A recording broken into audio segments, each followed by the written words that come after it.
A mafia boss who built an empire on blood and power married a virgin bride he believed was a manipulator, until the night he destroyed her with a single accusation. Now, pregnant and heartbroken, she's vanished into the shadows while he tears the world apart, searching for the only woman who ever loved the monster beneath the crown. Will redemption find him before it's too late? Or has he finally lost the one thing no amount of power can buy back?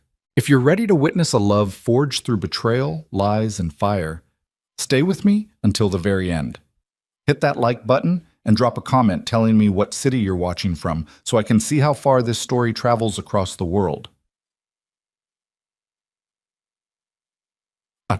Cold rain hammered the armored windows of the Moretti mansion like bullets trying to break through, and Damian Moretti stood in the hallway outside the bridal suite feeling something he hadn't felt in 15 years. Fear. Not the kind that comes from staring down the barrel of a gun or walking into enemy territory unarmed. This was different, quieter, more dangerous. The kind of fear that crawls under your skin and whispers that you're about to lose control of something you can't intimidate, bribe, or kill. He adjusted the cuffs of his black silk shirt for the third time, a nervous habit he'd thought he'd buried along with his father. The hallway smelled like expensive cologne and old wood, the kind of scent that screamed money and lineage and blood-soaked history. Portraits of dead Moretti men lined the walls, their painted eyes judging him from beyond the grave. Damian had taken over the family empire at 23 after his father was gunned down outside a Manhattan steakhouse. That was 12 years ago. 12 years of building the Moretti name into something so feared that politicians stammered when they said it and rival families crossed the street rather than risk eye contact. He'd survived 3 assassination attempts, dismantled 2 rival syndicates, and personally executed the man who tried to poison his youngest sister. He'd done things that would make most men vomit or pray or both. He'd built an empire on calculated violence and ice-cold intelligence, and now he was standing outside a bedroom door like a goddamn teenager. The wedding had been a spectacle. St. Patrick's Cathedral packed with crime families, politicians, dirty cops, and society vultures dressed in designer suits and fake smiles. The ceremony lasted 43 minutes. Damian knew because he'd counted every single one, feeling the weight of expectation crushing down on his shoulders. While the priest droned on about unity and commitment, Lily Harper had stood beside him in a white gown that probably cost more than her father's casino made in a year back when it was still making money.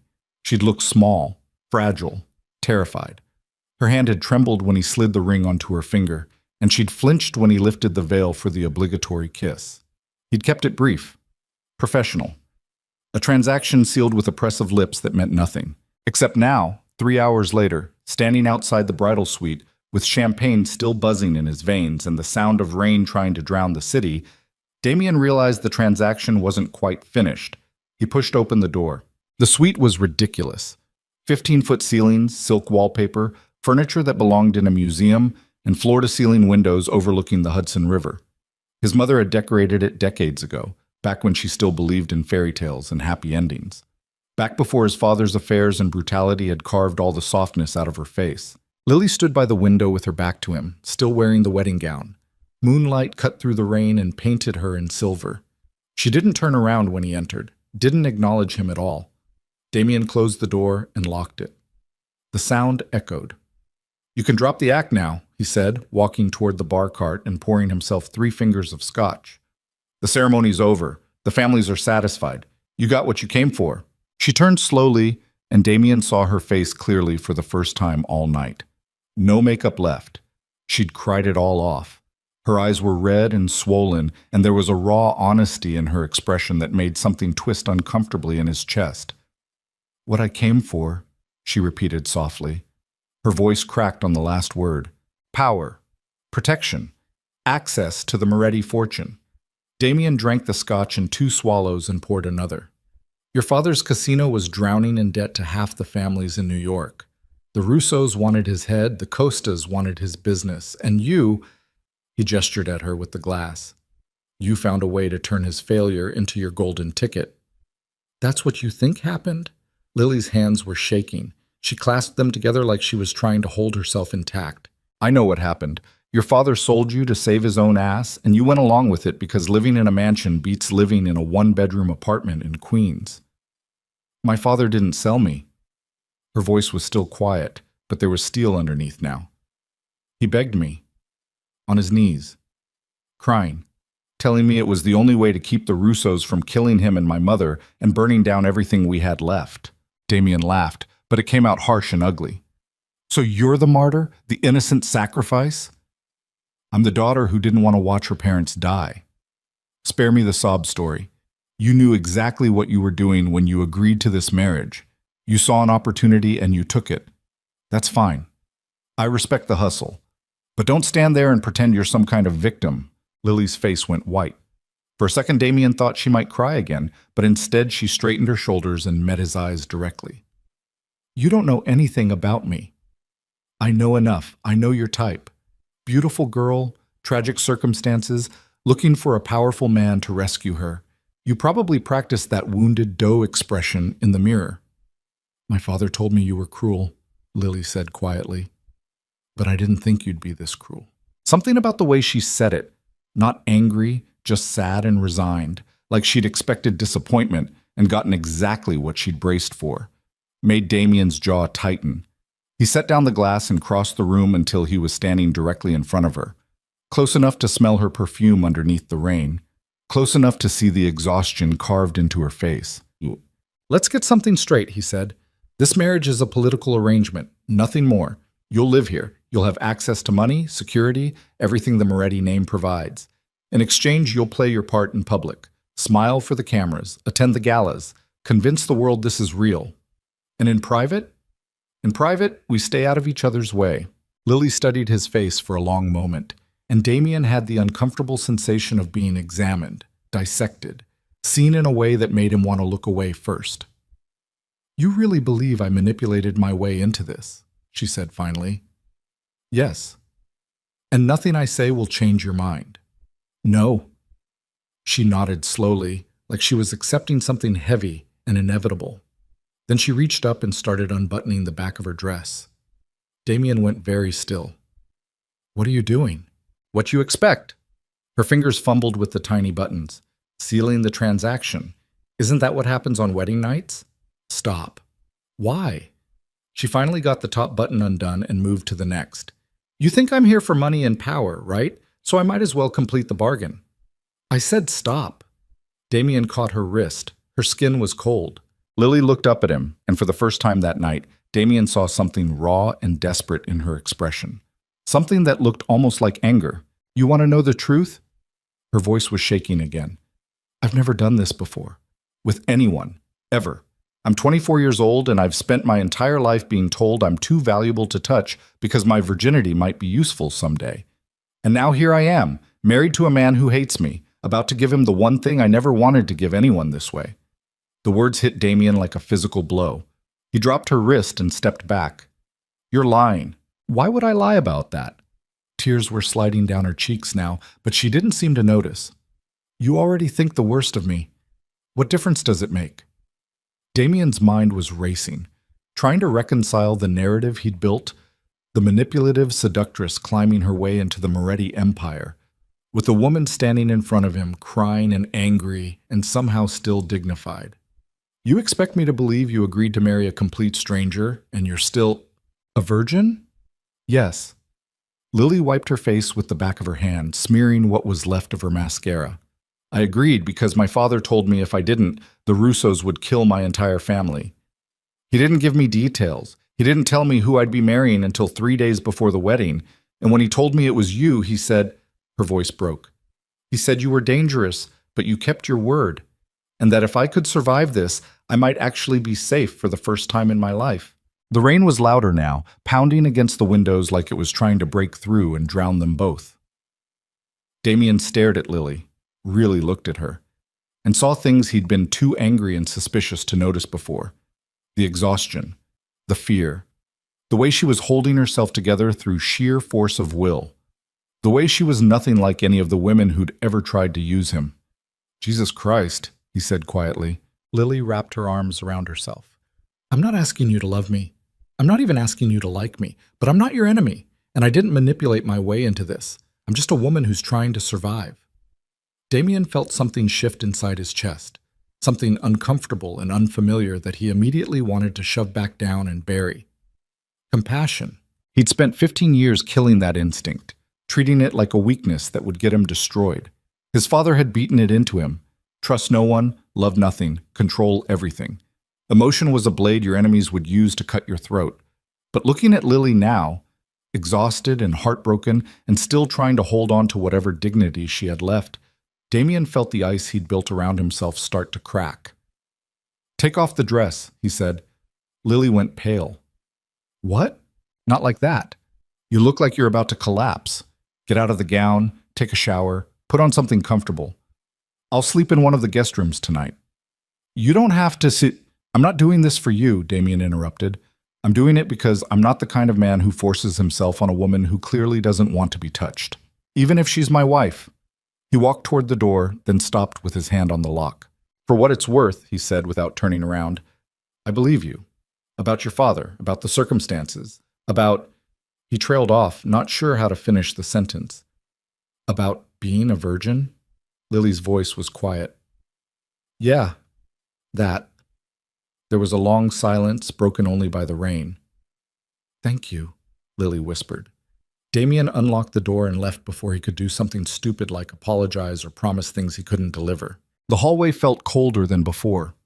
He stood there for a moment, staring at the portraits of his ancestors and wondering what they would think of what he'd just done. Probably call him weak, soft, a disappointment to the Moretti legacy. But for the first time in his life, Damien didn't give a damn what dead men thought.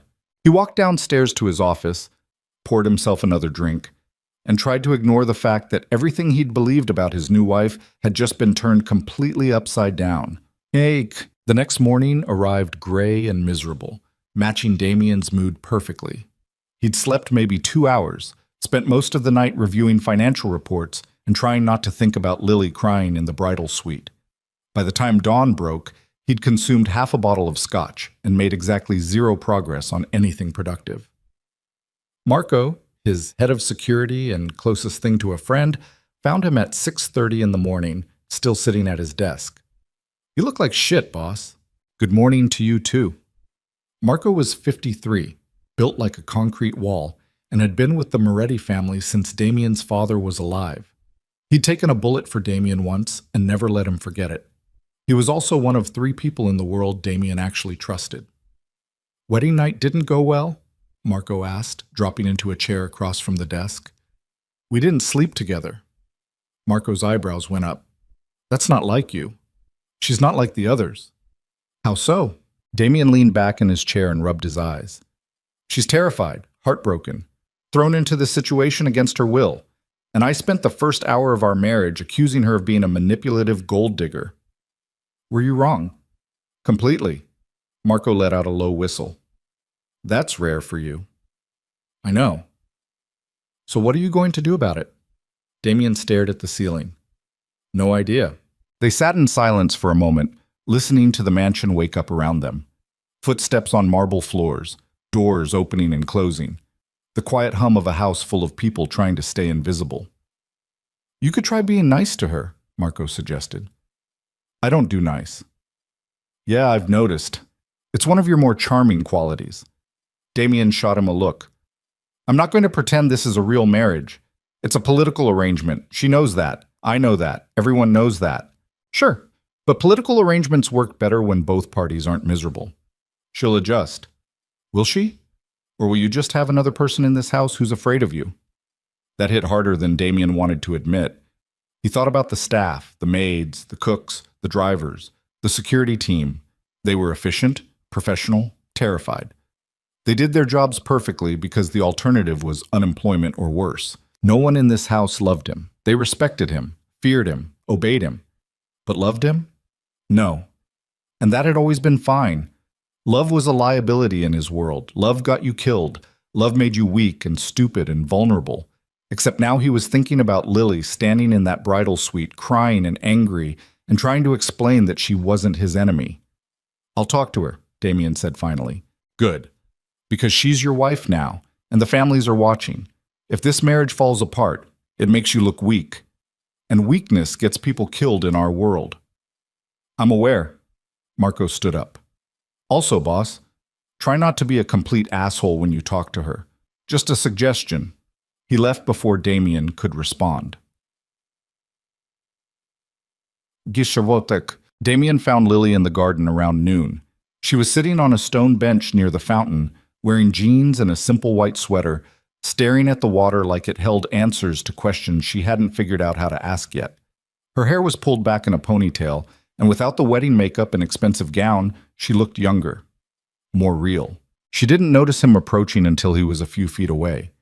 When she looked up, there was a flash of something in her eyes. Fear, maybe, or resignation, before she smoothed her expression into careful neutrality.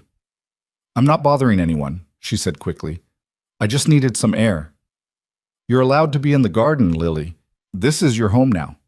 She looked at him like she didn't believe that for a second. Damien shoved his hands in his pockets, feeling awkward in a way he hadn't felt since he was 16. "Can I sit?" "It's your bench?" "That's not what I asked." Lily hesitated, then nodded. Damien sat down, leaving a careful distance between them. For a moment, neither of them spoke. The fountain kept running, filling the silence with white noise. "I owe you an apology," Damien said finally. "For last night, for the things I said. I was wrong." Lily turned to look at him, surprise flickering across her face. "You're apologizing?" "Don't get used to it. It's not something I do often." A ghost of a smile touched her lips, then disappeared. "Why now?" "Because you didn't deserve what I said to you, and because—" Damien stopped, trying to find words that didn't sound weak or stupid. "Because I spent my entire life being trained to assume the worst about everyone, to see manipulation and betrayal around every corner, and sometimes that means I see threats where there aren't any." "I'm not a threat to you," Lily said quietly. "I know. I'm starting to understand that." They sat in silence again. Damien watched a bird land on the edge of the fountain, dip its head in the water, then fly away. "Can I ask you something?" Lily's voice was hesitant. "Sure." "Do you want this marriage to work?" The question caught Damien off guard. He'd been expecting something easier, something he could deflect with a joke or a non-answer. "Define work," he said carefully. "I don't know. Not miserable? Not constantly fighting? Maybe even civil?" Damien thought about that. About what working meant in the context of an arranged marriage between two people who barely knew each other. About what his father would say if he were still alive.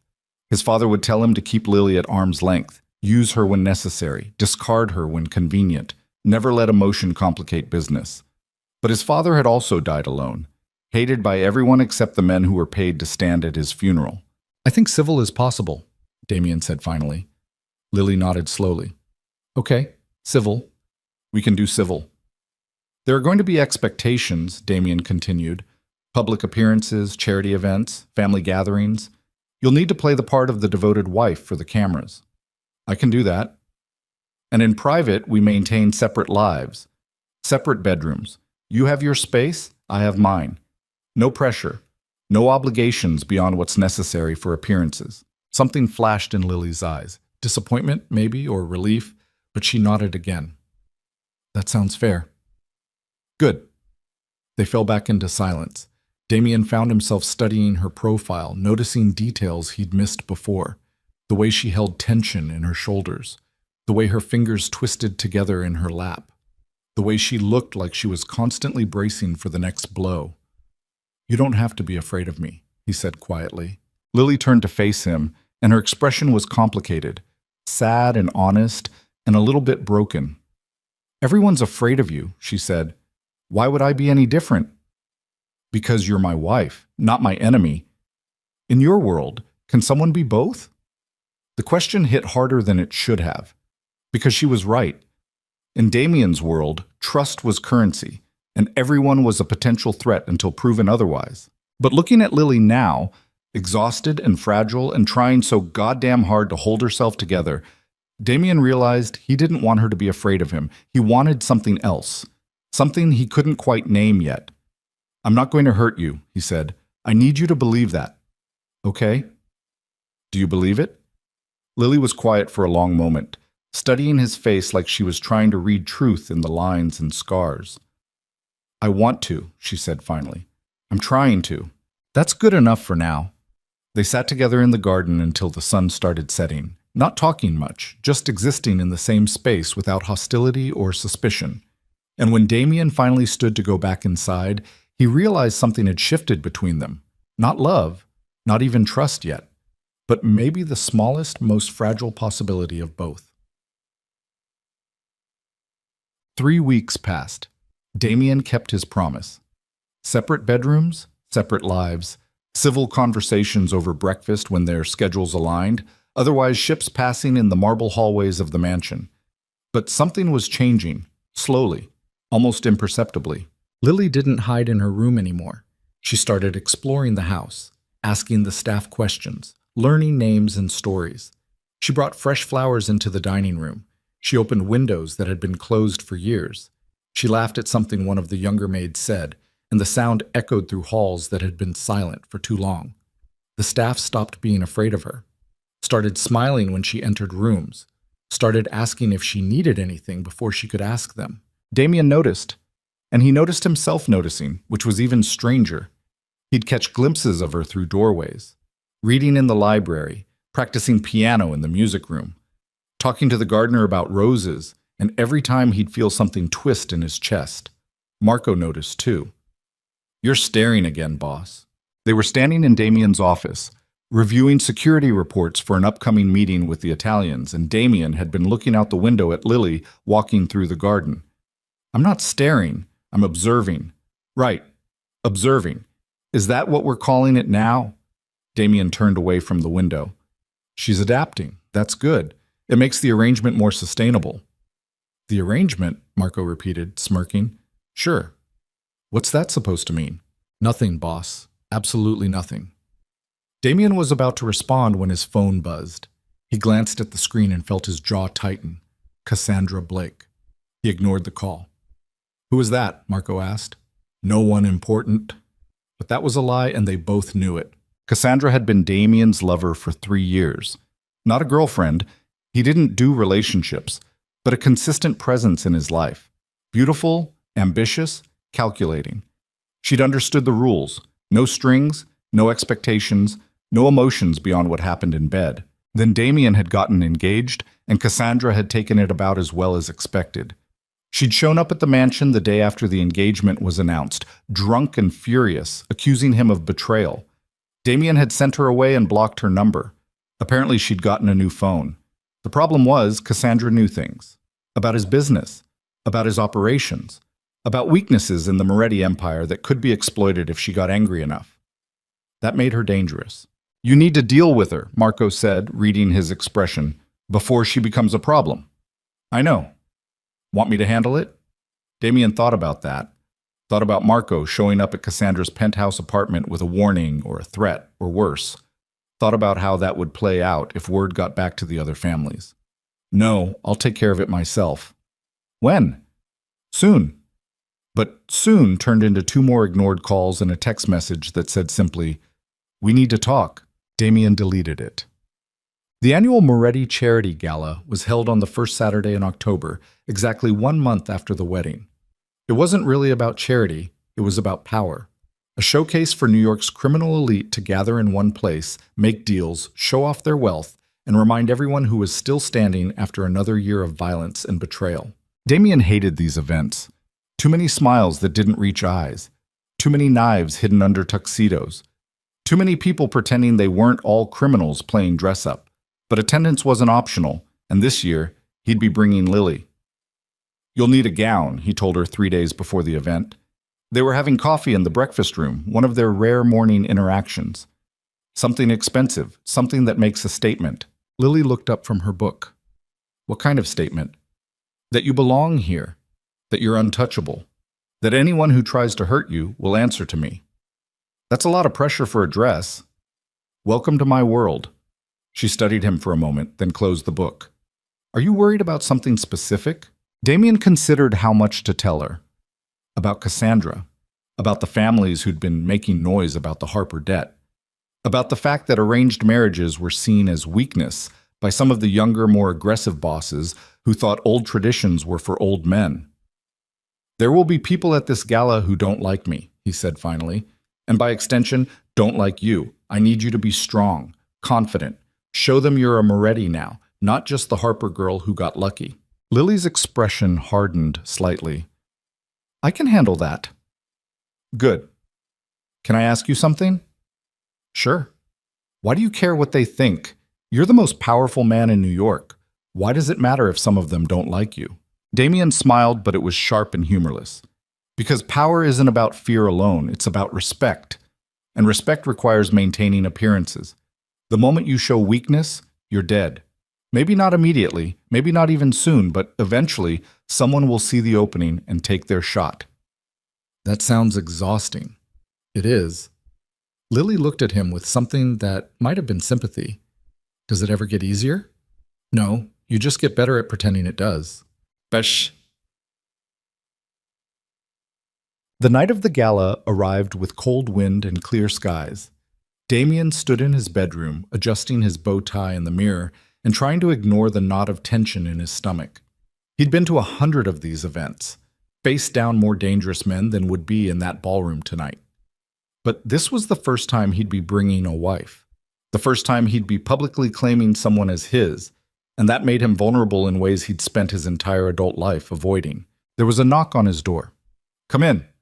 Marco stepped inside, already in his tuxedo, looking uncomfortable in formal wear. Car's ready. Security sweep is complete. No threats detected. Good. You nervous, boss? No. You're adjusting that tie for the third time. Damien dropped his hands and turned away from the mirror. Let's get this over with. They walked downstairs together. The mansion was unusually quiet. Most of the staff given the night off since the family would be gone until late. Damien reached the foyer and stopped. Lily was standing at the bottom of the staircase, and for a second he forgot how to breathe. The gown was midnight blue, almost black, with a neckline that was elegant without being revealing. Her hair was styled in loose waves, and she wore minimal jewelry, just diamond earrings and the wedding ring. She looked like she belonged in this world, like she'd been born to stand in mansions and stare down criminals and steal hearts without even trying. Is it okay? Lily asked, suddenly self-conscious. The stylist said, You look perfect, Damien interrupted. Lily blinked, clearly surprised by the compliment. A faint blush crept across her cheeks. Thank you. Marco cleared his throat. Shall we? The drive to the venue took 40 minutes, the three of them silent in the back of the armored SUV while the city lights blurred past outside. Damien found himself glancing at Lily every few minutes, noticing small things. The way she kept fidgeting with her ring, the way she took slow, deliberate breaths like she was trying to calm herself down. You're going to be fine, he said quietly. Lily turned to look at him. How do you know? Because you survived marrying me. This is nothing compared to that. She laughed, and the sound eased something in Damien's chest. When they arrived at the Plaza Hotel, photographers were already swarming the entrance. Flashes exploded as Damien stepped out of the car and extended his hand to Lily. She took it, her fingers cold in his, and together they walked through the gauntlet of cameras and shouted questions. Inside the ballroom was exactly what Damien expected.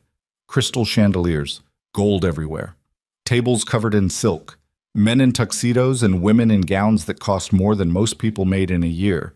And beneath the surface, enough violence and treachery to burn the city down twice over. Damien kept Lily close as they moved through the crowd, accepting congratulations from people who probably wanted him dead, shaking hands with men who'd tried to undermine him, smiling at women who'd spread rumors about his family. Lily played her part perfectly. Gracious. Charming. The perfect Mafia wife. They were halfway through their second round of the ballroom when Damien heard a voice behind him that made his blood run cold. Well, well, if it isn't the happy couple. He turned slowly. Cassandra Blake stood there in a red gown that left almost nothing to the imagination, holding a champagne glass and wearing a smile that was pure venom. And beside her, looking far too pleased with himself, stood Victor Langston, the man whose empire Damien had nearly destroyed 3 years ago, the man who had every reason in the world to want revenge. Cassandra, Damien said carefully. Victor, this is unexpected. Is it? Cassandra's eyes flicked to Lily, then back to Damien. I wouldn't miss this for the world. After all, it's not every day you get to witness the great Damien Moretti playing house. Lily tensed beside him, but she didn't respond. Victor smiled. We haven't been properly introduced. Victor Langston. And you must be the famous Lily Harper, or should I say, Lily Moretti. A pleasure, Lily said, her voice steady despite the tension radiating through her body. The pleasure is all mine, I assure you. Victor's smile widened. Tell me, how are you adjusting to married life? Must be quite a change from your father's casino. Damien felt his jaw tighten. Careful, Victor. Oh, I'm always careful. You know that better than anyone. Victor turned his attention back to Lily. Did Damien tell you how we know each other? It's quite a story. Some other time, Damien interrupted. He placed his hand on the small of Lily's back, intending to steer her away from this conversation before it got worse. But Cassandra wasn't finished. Before you run off, she said sweetly, I just wanted to say congratulations on your marriage. Though I have to admit, I'm curious. How does it feel to be the replacement? Lily went very still. Excuse me? Oh, didn't you know? Damien and I were together for 3 years, right up until his family forced him to marry you for political gain. I wonder if he's told you how many nights we spent together in that big mansion you're living in now. The words hung in the air like poison. Damien felt rage building in his chest, cold and sharp. That's enough. Is it? Cassandra took a step closer to Lily, her smile never wavering. Or is it just getting started? Because I know things about your husband, sweetheart. Dark things, violent things. And if you think this marriage is going to protect you, you're even more naive than I thought. Something inside Damien snapped. He'd spent his entire life controlling his emotions, channeling anger into strategy, turning rage into calculated violence that served a purpose. But hearing Cassandra threaten Lily, hearing the mockery and venom in her voice, pushed him past calculation into something primal. Listen very carefully, he said, his voice dropping to a register that made everyone within earshot go quiet. You're going to walk away from my wife right now. You're going to leave this gala, and you're going to forget you ever knew me. Because if you ever speak to her again, if you ever come near her again, if you even think about her again, I will destroy you so completely that no one will remember you ever existed. The ballroom had gone silent. Every eye was on them now. Cassandra's face went pale, but Victor just laughed. Strong words, Moretti. But we both know you're not going to do anything. Not here, not in front of all these witnesses, not when it would make you look unstable. Try me, Damien said quietly. Victor's smile faltered slightly. Then Damien turned to the crowd that had gathered, projecting his voice so everyone could hear. Since we're all here, he said, let me make something very clear. Lily Moretti is my wife, and anyone who disrespects her, threatens her, or makes her uncomfortable answers directly to me. No warnings, no second chances. That's not a threat. That's a promise. He turned back to Cassandra, his expression cold. And as for you, he continued, I want everyone here to know exactly what kind of person you are. 3 years ago, you tried to steal information about my operations to sell to the feds. When that didn't work, you attempted to seduce my business partners to gain leverage. And when I ended our arrangement last month, you threatened to leak confidential details about my family to the press. Cassandra's face went from pale to red. That's not I have recordings, Damien interrupted. Phone calls, text messages, emails, all documenting your attempts at blackmail and betrayal. Would you like me to play them for everyone here? The silence was absolute now. Cassandra looked around the ballroom, seeing nothing but cold judgment and dawning realization. Her reputation, carefully cultivated over years, was crumbling in real time. Victor had stopped smiling. Get out, Damien said quietly. Both of you, before I change my mind about keeping this civil. For a moment, no one moved. Then Cassandra turned and walked toward the exit, her heels clicking on the marble floor. Victor followed, shooting Damien a look that promised this wasn't over. But Damien didn't care about threats. He cared about the fact that Lily was still standing beside him, trembling slightly, her hand clutched in his. The crowd began to disperse, conversations resuming in hushed tones. A few people approached to offer their support or congratulations or whatever empty words people used in moments like this. Damien ignored them all. Are you okay? He asked Lily quietly. She looked up at him, her eyes wide. You didn't have to do that. Yes, I did. But your reputation, my reputation can handle it. The question is, Are you okay? Lily took a shaky breath, then nodded. I think so. Come on, let's get out of here. They left the ballroom together, ignoring the stares and whispers that followed them. Outside, the night air was cold and sharp, cutting through the emotional haze. Marco was waiting by the car, looking amused. That was quite a show, boss. Just get us home. The drive back to the mansion was silent. Damien kept Lily's hand in his, her fingers gradually warming against his palm. When they arrived, he walked her to her room. Thank you, Lily said at her door, for what you did in there, for defending me. You're my wife. I'm not going to let people treat you like that. Even though this is just an arrangement? Damien looked at her, at the vulnerability in her eyes, and realized he was tired of lying. To her, to himself. Maybe it's more than that, he said quietly. Lily went very still. What do you mean? I mean, I'm not sure anymore. What this is. What we are. Damien. He leaned in and kissed her. It wasn't planned. Wasn't calculated. It was pure instinct and emotion and the culmination of a month of tension and confusion and watching her transform his cold mansion into something that almost felt like a home. Lily made a soft sound of surprise, then kissed him back. And for the first time in years, Damien felt something crack open inside his chest, something warm and terrifying and impossible to control. When they finally broke apart, both breathing hard, Lily stared at him with wide eyes.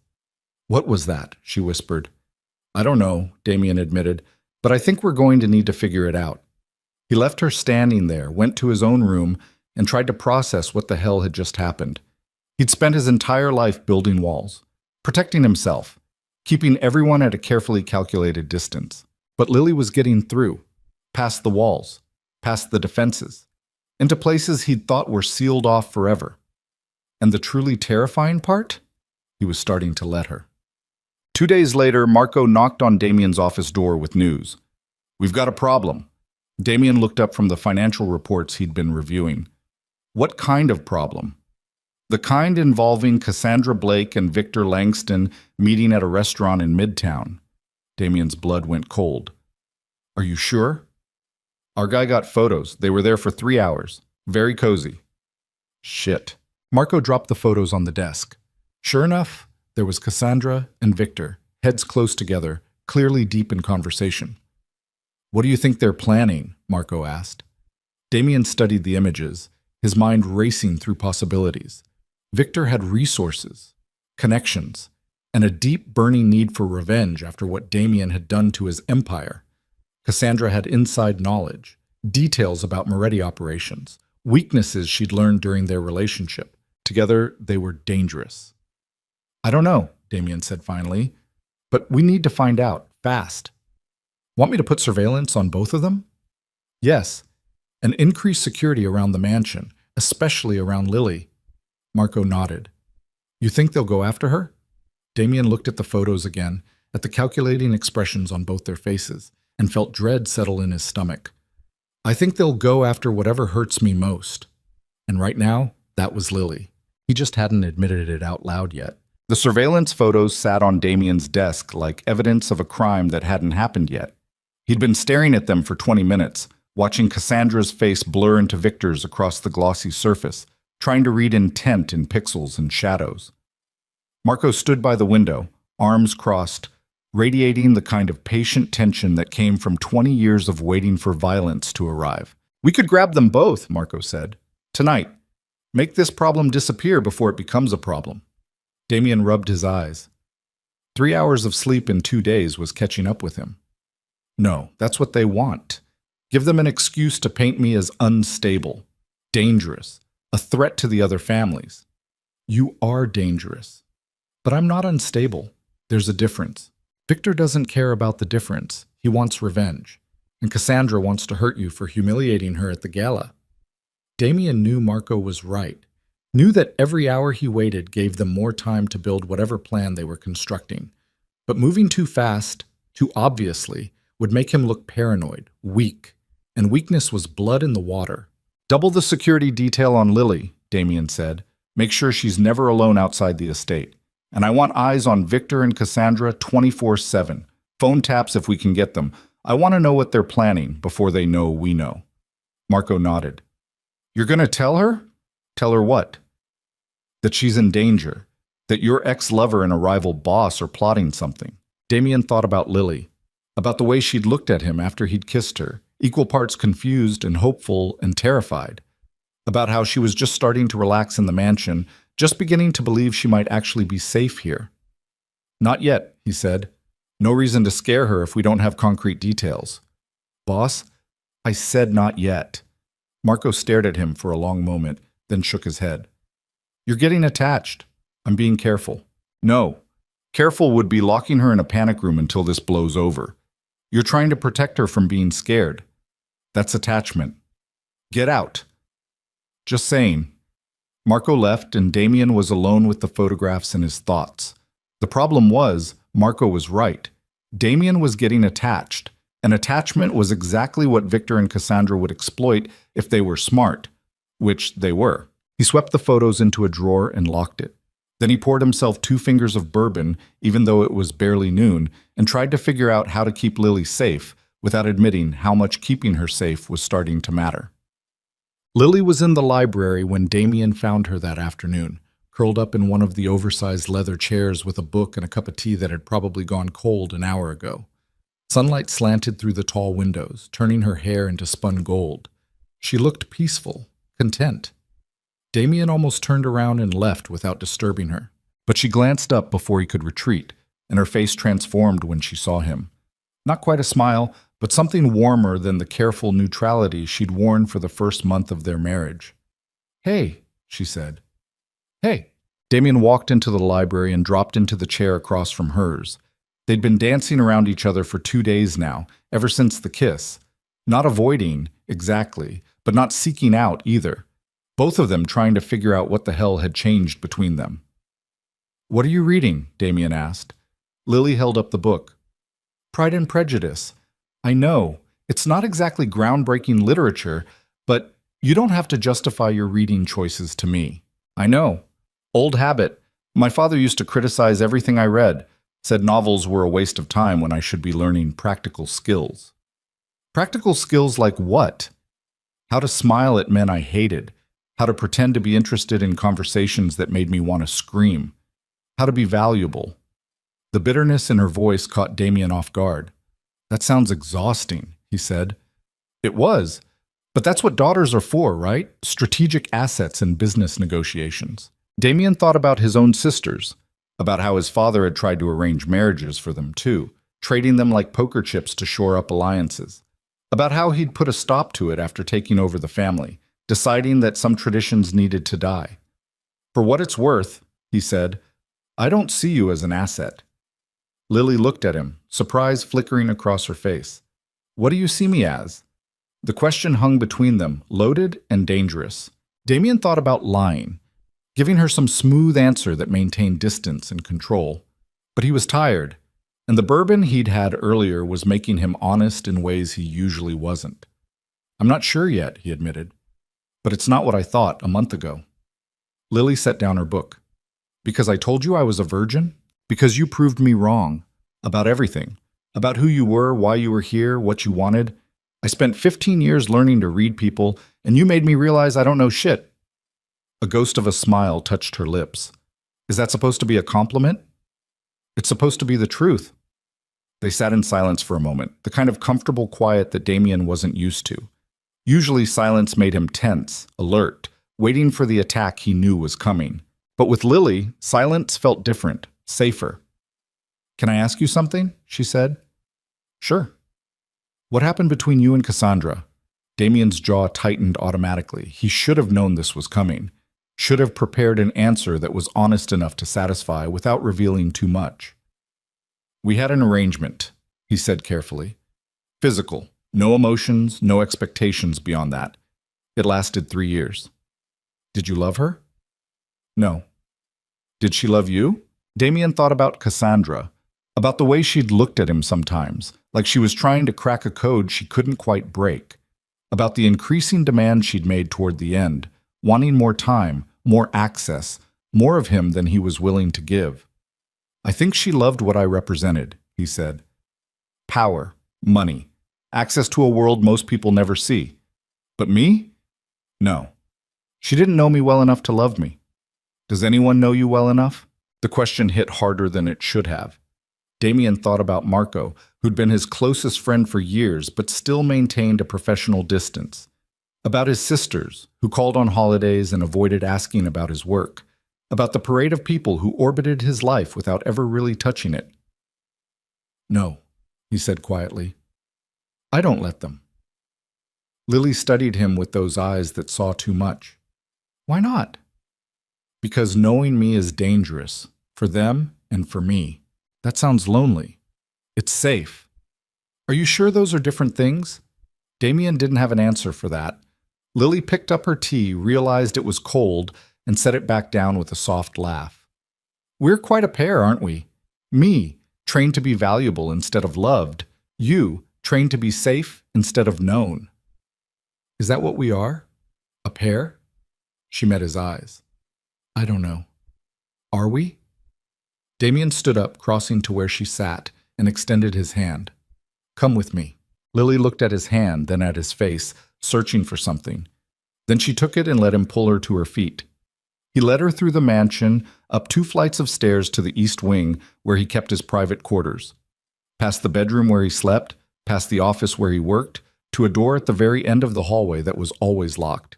He pulled out a key and opened it. Inside was a room Lily had never seen before. Floor-to-ceiling windows overlooking the Hudson. A piano in one corner. Bookshelves lining the walls filled with novels and poetry and philosophy texts. A comfortable couch. Original artwork that actually meant something instead of just being expensive. This is where I go, Damien said, when I want to remember who I was before I became what everyone needed me to be. Lily walked into the room slowly, taking it all in. She stopped in front of the piano, running her fingers over the keys without pressing down. You play? She asked. Used to, before my father decided music was for women and weak men. That's horrible. That was my father. Lily sat down on the piano bench and played a few notes. Nothing structured, just testing the sound. Why are you showing me this? Damien leaned against the doorframe.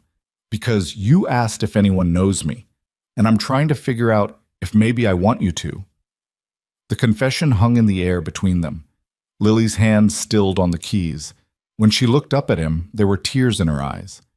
I don't know how to do this, she whispered. Do what? This. Whatever this is. I don't know the rules. I don't know what you want from me. I don't know how to be married to someone I'm starting to... She stopped, shaking her head.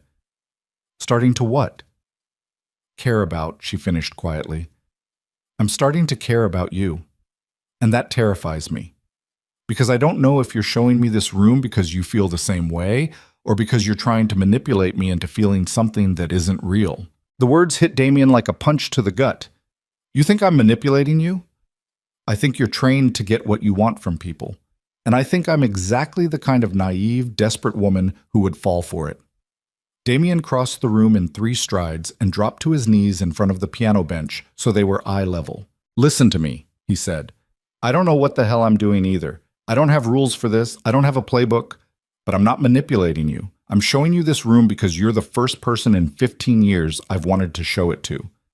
Because when I'm around you, I remember what it feels like to want something besides control and survival. And that scares the shit out of me, but I'm doing it anyway. Lily's tears spilled over. Why? Because I think you might be worth the risk. She kissed him, not hesitant like before, not careful. This was raw and desperate and real, and Damien kissed her back with everything he'd been holding in for weeks. They ended up on the couch, tangled together, kissing like drowning people finding air. Damien's hands were in her hair, on her face, tracing the curve of her jaw while she gripped his shirt like she was afraid he'd disappear. When they finally broke apart, both breathing hard, Damien rested his forehead against hers. This changes things, he said. I know. I don't know how to be in a real relationship. I'll probably fuck it up. I've never been in any relationship. I'll definitely fuck it up. Despite everything, Damien laughed. We're a disaster. Completely. You still want to try? Lily pulled back enough to look him in the eyes. Yes, do you? Damien thought about all the reasons this was a terrible idea, about how attachment made you vulnerable, about how love was a weapon your enemies could use against you, about his father's voice in his head screaming that emotion was weakness. Then he thought about Lily, about how she'd brought light into his cold mansion, about how she made him want to be someone better than the monster he'd become. "Yes," he said, "I want to try." They stayed in that room until the sun set, talking and kissing and slowly, carefully, beginning to build something real between them. And for a few hours, Damien let himself believe they might actually make it work. 3 weeks passed in a blur of stolen moments and careful navigation. They kept up appearances during the day. Separate bedrooms. Professional distance in front of the staff. The arranged marriage facade intact for anyone watching. But at night, Damien would slip into Lily's room and they'd talk for hours. About his childhood and her father. About the violence he'd witnessed and the loneliness she'd endured. About dreams they'd both given up on and fears they'd never spoken out loud. They didn't sleep together, not yet. Lily had made it clear she needed time, and Damien was determined to give her whatever she needed, even when every kiss made him want to push for more. "Thank you," she'd whispered one night, curled against his chest while rain hammered the windows. "For being patient." "I'm not patient. I'm terrified of screwing this up." She'd laughed and kissed his jaw. "That's the same thing." The staff noticed the change. Damien caught the younger maids whispering and smiling when Lily passed. Marco made increasingly sarcastic comments about the happy couple. Even the cook started making Lily's favorite meals without being asked. The mansion felt different, warmer, like it was waking up from a long, cold sleep. But underneath the warmth, danger was building. Victor and Cassandra had gone quiet. Too quiet. Damien's surveillance team reported they'd stopped meeting publicly, stopped using their regular phones, stopped being visible at all, which meant they'd figured out they were being watched, which meant whatever they were planning had moved underground. "I don't like this," Marco said one morning, reviewing the latest reports in Damien's office. "They're professionals. They know we're tracking them, so they're communicating some other way." Encrypted phones? Probably. Or in-person meetings at locations they sweep for surveillance first. Damien stared at the wall, his mind racing through possibilities. What resources does Victor still have, after we destroyed his empire? Money, offshore accounts we couldn't touch, connections in Europe and South America, and enough rage to fuel a small war. And Cassandra? Information. About your operations, your routines, your security protocols, things she learned during your relationship. Things she could use to plan an attack. Marco nodded grimly. "Yeah." "Target? You, your businesses, or..." Marco hesitated. "Or what? Or Lily, if they want to hurt you psychologically instead of physically." Damien's blood went cold. "Increase her security detail, full protection, 24/7. I want armed guards visible and hidden. I want the mansion locked down tighter than a federal prison." "That's going to scare her." "I don't care. Keep her safe." Marco studied him for a long moment. "You're in love with her." "I'm protecting my wife." "That's not what I said." Damien turned to face him. "Don't." "Don't what? Point out that you're compromised? That you're making decisions based on emotion instead of strategy?" "I'm making decisions based on keeping my family safe." "She's not..." Marco stopped, seeing something in Damien's expression. "Jesus, you really do love her." Damien didn't answer, couldn't answer, because saying it out loud would make it real, and making it real would make it a vulnerability he couldn't afford. "Just do what I asked," he said quietly. "Please." Marco left without another word. Damien sat alone in his office, staring at the reports and photographs and trying to ignore the sick feeling building in his stomach. He'd broken his own rules, let emotion cloud judgment, allowed himself to care about someone in a world where caring got people killed, and now Lily was a target because of it. The increased security was impossible to miss. Lily noticed it the next day when she tried to go for a walk in the garden and found 4 guards following at a discreet distance. When she went into the city to meet a friend from college, 2 armored SUVs escorted her and Marco himself stood outside the restaurant. She confronted Damien that night in his private room, anger flushing her cheeks. What the hell is going on? Damien looked up from the book he'd been pretending to read. What do you mean? Don't play stupid. The guards, the surveillance, the fact that I can't leave this house without a military escort. What aren't you telling me? He closed the book and set it aside. It's just a precaution. A precaution against what? General threats. I have enemies, Lily. That's not news. This is different. This is new. Something happened, and you're not telling me what. Damien looked at her, seeing the fear beneath the anger, and felt guilt twist in his chest. Cassandra and Victor have been meeting, he said carefully. Planning something. We don't know what yet, but given their history with me, it's safer to assume the worst. Lily's face went pale. You think they're going to come after me? I think they're going to try to hurt me, and you're the easiest way to do that. She sat down heavily on the couch. Because we're married. Because you matter to me. The confession hung between them. Lily looked up, her eyes searching his face. How much? What? How much do I matter to you? Enough that you'd tell me the truth instead of protecting me from it? Or just enough that you'd lock me in a cage and call it safety? Damien flinched. That's not fair. Isn't it? You're making decisions about my life without including me. You're treating me like I'm something fragile that needs to be protected, instead of a person who deserves to know what's happening. I'm trying to keep you safe. By lying to me. I'm not lying. I'm just omitting, controlling information, deciding what I can handle. Lily stood up, her hands shaking. I've had enough of that in my life, Damien. My father did it for years, made choices for me, kept me in the dark, told me it was for my own good. I won't accept it from you too. This is different. How? Because I actually give a damn whether you live or die. The words came out louder than he'd intended, echoing off the walls. Lily stared at him. Say that again? What? What you just said. Say it again. Damien's heart was pounding. I care whether you live or die. I care whether you're scared or hurt or in danger. I care about you, Lily, more than I've cared about anyone in 15 years. And that terrifies me because caring about people in my world gets them killed. Tears were sliding down her face now. So what are you saying? That we should stop this before it gets worse? No. I'm saying I don't know how to do this. How to love someone and keep them safe at the same time. How to let you in without putting a target on your back. How to be honest without scaring you away. You just said you love me. Damien realized what he'd admitted. Yeah, I guess I did. Do you mean it? He crossed to where she stood and took her face in his hands, wiping away tears with his thumbs. Yes, I mean it. I love you, and I'm sorry for trying to protect you by hiding things. You're right. You deserve to know the truth, even when the truth is ugly. Lily closed her eyes, leaning into his touch. I love you too, and I'm terrified.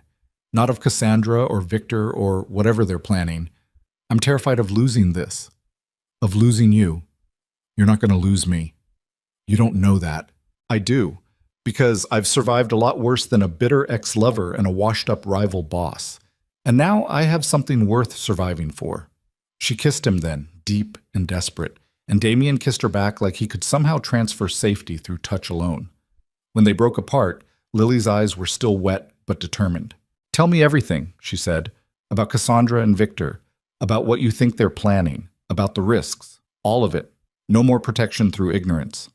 So Damien told her, about the surveillance photos and the encrypted communications, about Victor's resources and Cassandra's inside knowledge, about Marco's concerns and his own fears, about how attack might not come as violence but as something more insidious. Character assassination, fabricated evidence, psychological warfare designed to destroy from the inside out. Lily listened to all of it, her face growing paler but her expression never wavering. What do we do? She asked when he finished. We wait. We watch. We're careful. And we don't give them any ammunition to use against us. What kind of ammunition?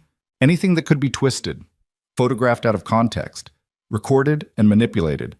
We assume everything we do in public is being watched and documented. That sounds exhausting. Welcome to my world. Lily was quiet for a moment, processing. Then she looked up at him with something fierce in her eyes.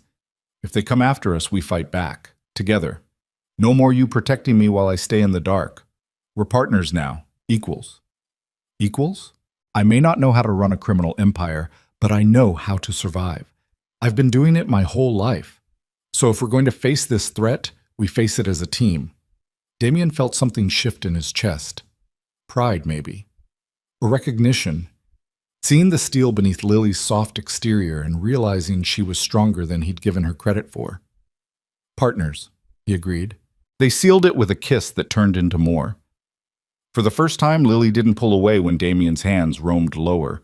Didn't stop him when he started unbuttoning her shirt. Are you sure? He whispered against her mouth. Yes, I'm sure. I love you. And I want this. I want you.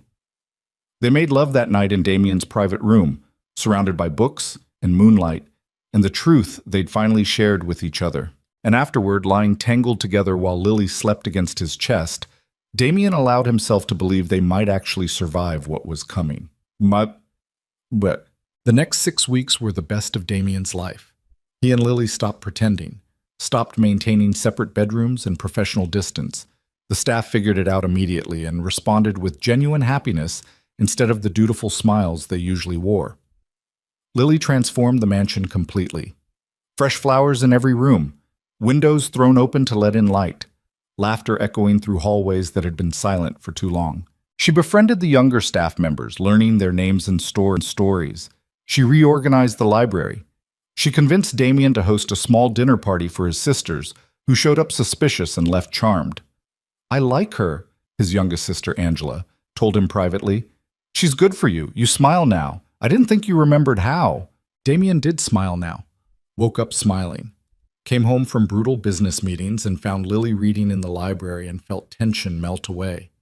Made love to her at night and felt something close to peace. For 6 weeks, he was almost happy. And then Lily missed her period. She told him over breakfast on a Tuesday morning, her hands shaking as she set down her coffee cup. I'm late, she said quietly. 2 weeks late. I'm never late. Damien's fork stopped halfway to his mouth. You think you're pregnant? I don't know. Maybe. Probably. We haven't exactly been careful. His mind was racing. Pregnant. A child. His child. The Moretti heir everyone would expect and scrutinize and judge. A target. Hey, Lily said, reaching across the table to take his hand. Talk to me. What are you thinking? Damien looked at her, at the fear and hope warring in her expression, and felt something fierce and protective surge through him. I'm thinking, he said slowly, that if you're pregnant, then we're having a baby. Our baby. And he or she is going to be the most loved, most protected child in New York. Tears spilled down Lily's cheeks. You're happy? Terrified. But yes, happy. She laughed through her tears. Me too. They went to a private doctor that afternoon. One of the few medical professionals Damien trusted completely. The man did an exam, drew blood, and confirmed what they both already knew. Lily was pregnant. 6 weeks. Damien held her hand while the doctor explained prenatal care and warning signs and all the medical details that suddenly felt overwhelmingly important. When they got back to the mansion, Lily disappeared to take a nap while Damien went to his office and tried to process what had just happened. A child. His child. Growing inside the woman he loved. It should have felt like a miracle, should have felt like joy. But all Damien could think about was Victor and Cassandra, about the threat that had never materialized but hadn't disappeared either, about how a pregnant wife was an even bigger target than just a wife, about how he'd just given his enemies the perfect weapon to destroy him. Marco found him an hour later staring at nothing. Boss, you okay? Lily's pregnant. Marco's eyebrows shot up. Congratulations? Thanks. You don't sound happy. I'm terrified. Of being a father? Of losing them, both of them, because I couldn't keep them safe. Marco sat down heavily. Shit. Yeah. They sat in silence for a moment. You need to tell her, Marco said finally. Tell her what? That you're afraid, that you don't know how to do this, that you're human. I can't do that. Why not? Because she needs me to be strong, to know what I'm doing, to protect her. She needs you to be honest. There's a difference. Damien thought about that, about the conversation they'd had weeks ago, about truth versus protection, about how Lily had demanded partnership instead of ignorance. "You're right," he said quietly. "Say that again. I want to record it for posterity." Despite everything, Damien smiled. "Get out of my office." Marco left, and Damien sat alone with his fear and his joy and his overwhelming sense that everything was about to change. He was right, but not in the way he expected. The attack came 2 weeks later, and it wasn't physical. It started with a phone call from one of Damien's business partners, a carefully worded question concerning financial transactions and potential audit issues. Then another call, from a different partner, asking similar questions. By the end of the day, 5 separate associates had contacted him with variations of the same concern: large sums of money moving out of Moretti accounts into offshore holdings, transfers that looked like embezzlement or money laundering or both. Damien pulled the records himself, traced every transaction, and found nothing. No suspicious transfers, no missing money. His accounts were exactly as they should be, which meant someone had fabricated evidence and distributed it to his partners. "It's them," Marco said, reviewing the fake documents that evening. "Has to be. Victor and Cassandra. They've been quiet for 2 months, building this." The documents were good, professional, complete with forged signatures and manipulated bank statements. If Damien hadn't known they were fake, he might have believed them himself. "What else?" Damien asked. Because there was always something else. Marco pulled out his phone and showed him a video. It was surveillance footage, grainy, date-stamped, showing Lily meeting a man at a coffee shop in Midtown, talking, laughing, the man passing her an envelope. "When was this?" Damien demanded. 3 weeks ago. But it's fake. The timestamp is wrong, the lighting doesn't match the weather that day, and if you look close, the envelope appears out of nowhere. It's been digitally inserted. But it looks real. To anyone not examining it forensically? Yeah, it looks real. Damien stared at the screen, at his wife's face smiling at a stranger, and felt ice forming in his chest. "What's the narrative?" he asked quietly. "That Lily's been working with someone to steal from you, that the marriage was a setup from the beginning, that she's not who she says she is." And people are believing this? Some, the ones who were already skeptical about your arranged marriage, the ones who thought you went soft by choosing love over pure strategy. Damien's hands were shaking. "Show me the rest." There was more, so much more. Forged emails between Lily and unknown contacts, discussing the plan and keeping him blind. Manipulated phone records showing calls to numbers associated with rival families. Bank statements in her name showing deposits of huge sums. Money supposedly stolen from Moretti accounts. All of it fake. All of it believable. "They're trying to turn you against her," Marco said. "Make you doubt. Make you angry. Make you destroy your own marriage from the inside." Damien knew it was manipulation. Knew every piece of evidence had been fabricated specifically to exploit his fears and past trauma. But knowing something intellectually and feeling it emotionally were two different things. Because despite everything, despite loving Lily and trusting her, a small voice in the back of his mind whispered, "What if it's true? What if she'd played him from the beginning? What if her innocence and vulnerability had been an act? What if everything they'd built together was a lie designed to destroy him?" "Boss?" Marco's voice cut through the spiral. "You know this is bullshit, right? You know Lily wouldn't do this?" "Of course I know that." "Then why do you look like you're considering it?" "I'm not." "You are. I can see it on your face. Don't let them win. Don't let Victor and Cassandra make you destroy the one good thing in your life." Damien closed his eyes. "I need to talk to Lily." "Bad idea. Not while you're like this. Wait until morning. Review the evidence again with fresh eyes. Remember who she actually is instead of who they're trying to make you think she is." I said, "I need to talk to her." Marco stared at him for a long moment, then shook his head slowly. "Don't do this, boss. Please. You'll regret it." But Damien was already walking toward the door. He found Lily in their bedroom, his bedroom now, which had become theirs over the past 2 months, sitting on the bed with her hands resting on her still flat stomach. She looked up when he entered, and her smile died when she saw his expression. What's wrong? Damien closed the door and leaned against it. I need to ask you something, and I need you to be completely honest with me. Lily stood up slowly. You're scaring me. Have you been in contact with anyone about me? About my business? About the family? What? No. Why would you? Have you met with anyone secretly? Taken money from anyone? Made any deals I don't know about? Her face went white. Damien, what's happening? He pulled out his phone and showed her the surveillance footage, watched her face as she watched herself meeting a stranger at a coffee shop. That's not, she started, then stopped. Okay, yes, I met someone that day, but it wasn't, who was it?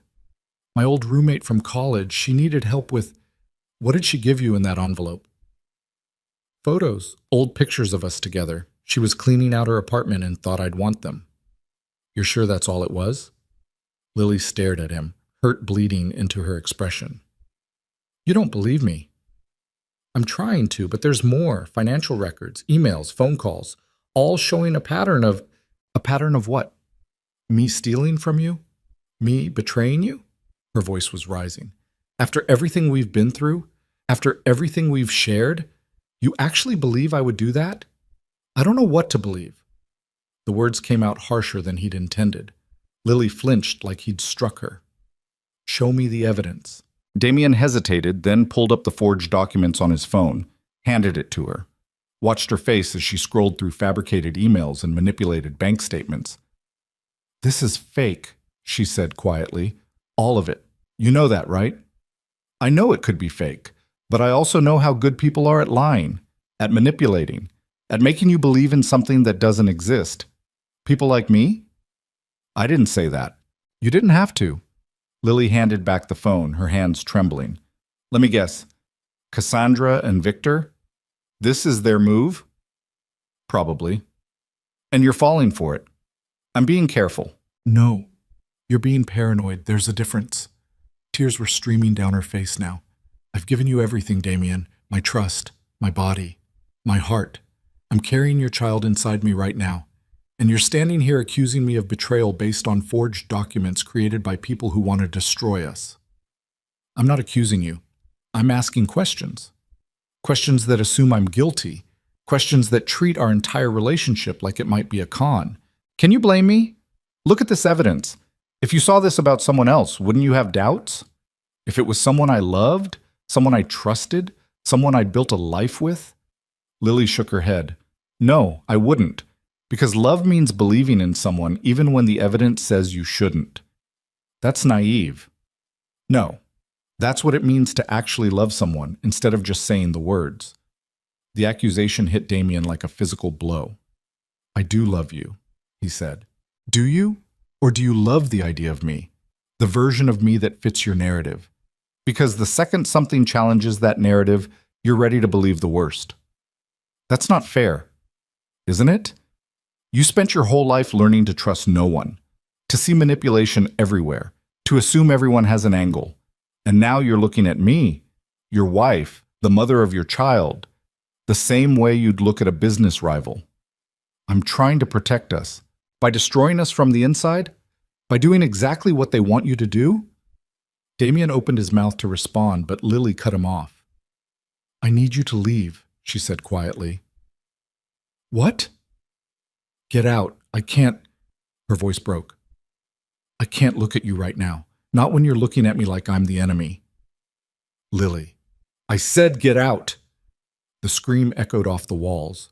Damien stared at her, at the tears and pain and betrayal in her face, and felt something crack inside him. But instead of staying, instead of fighting, instead of choosing trust over suspicion, he left, walked out of the bedroom and down the hall and back to his office, where he poured himself bourbon and tried to convince himself he'd done the right thing, asked the right questions, protected himself, stayed smart in a world where being soft got you killed. But all he could see was Lily's face. All he could hear was her voice breaking on the word leave. All he could feel was the certainty that he'd just made the worst mistake of his life.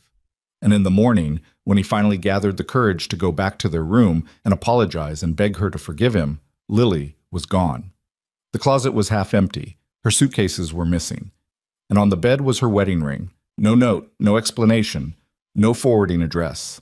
Just the ring that symbolized a marriage he'd destroyed with his own hands. Marco found him standing in the empty room 20 minutes later. "She left," Damien said. His voice sounded hollow, even to himself.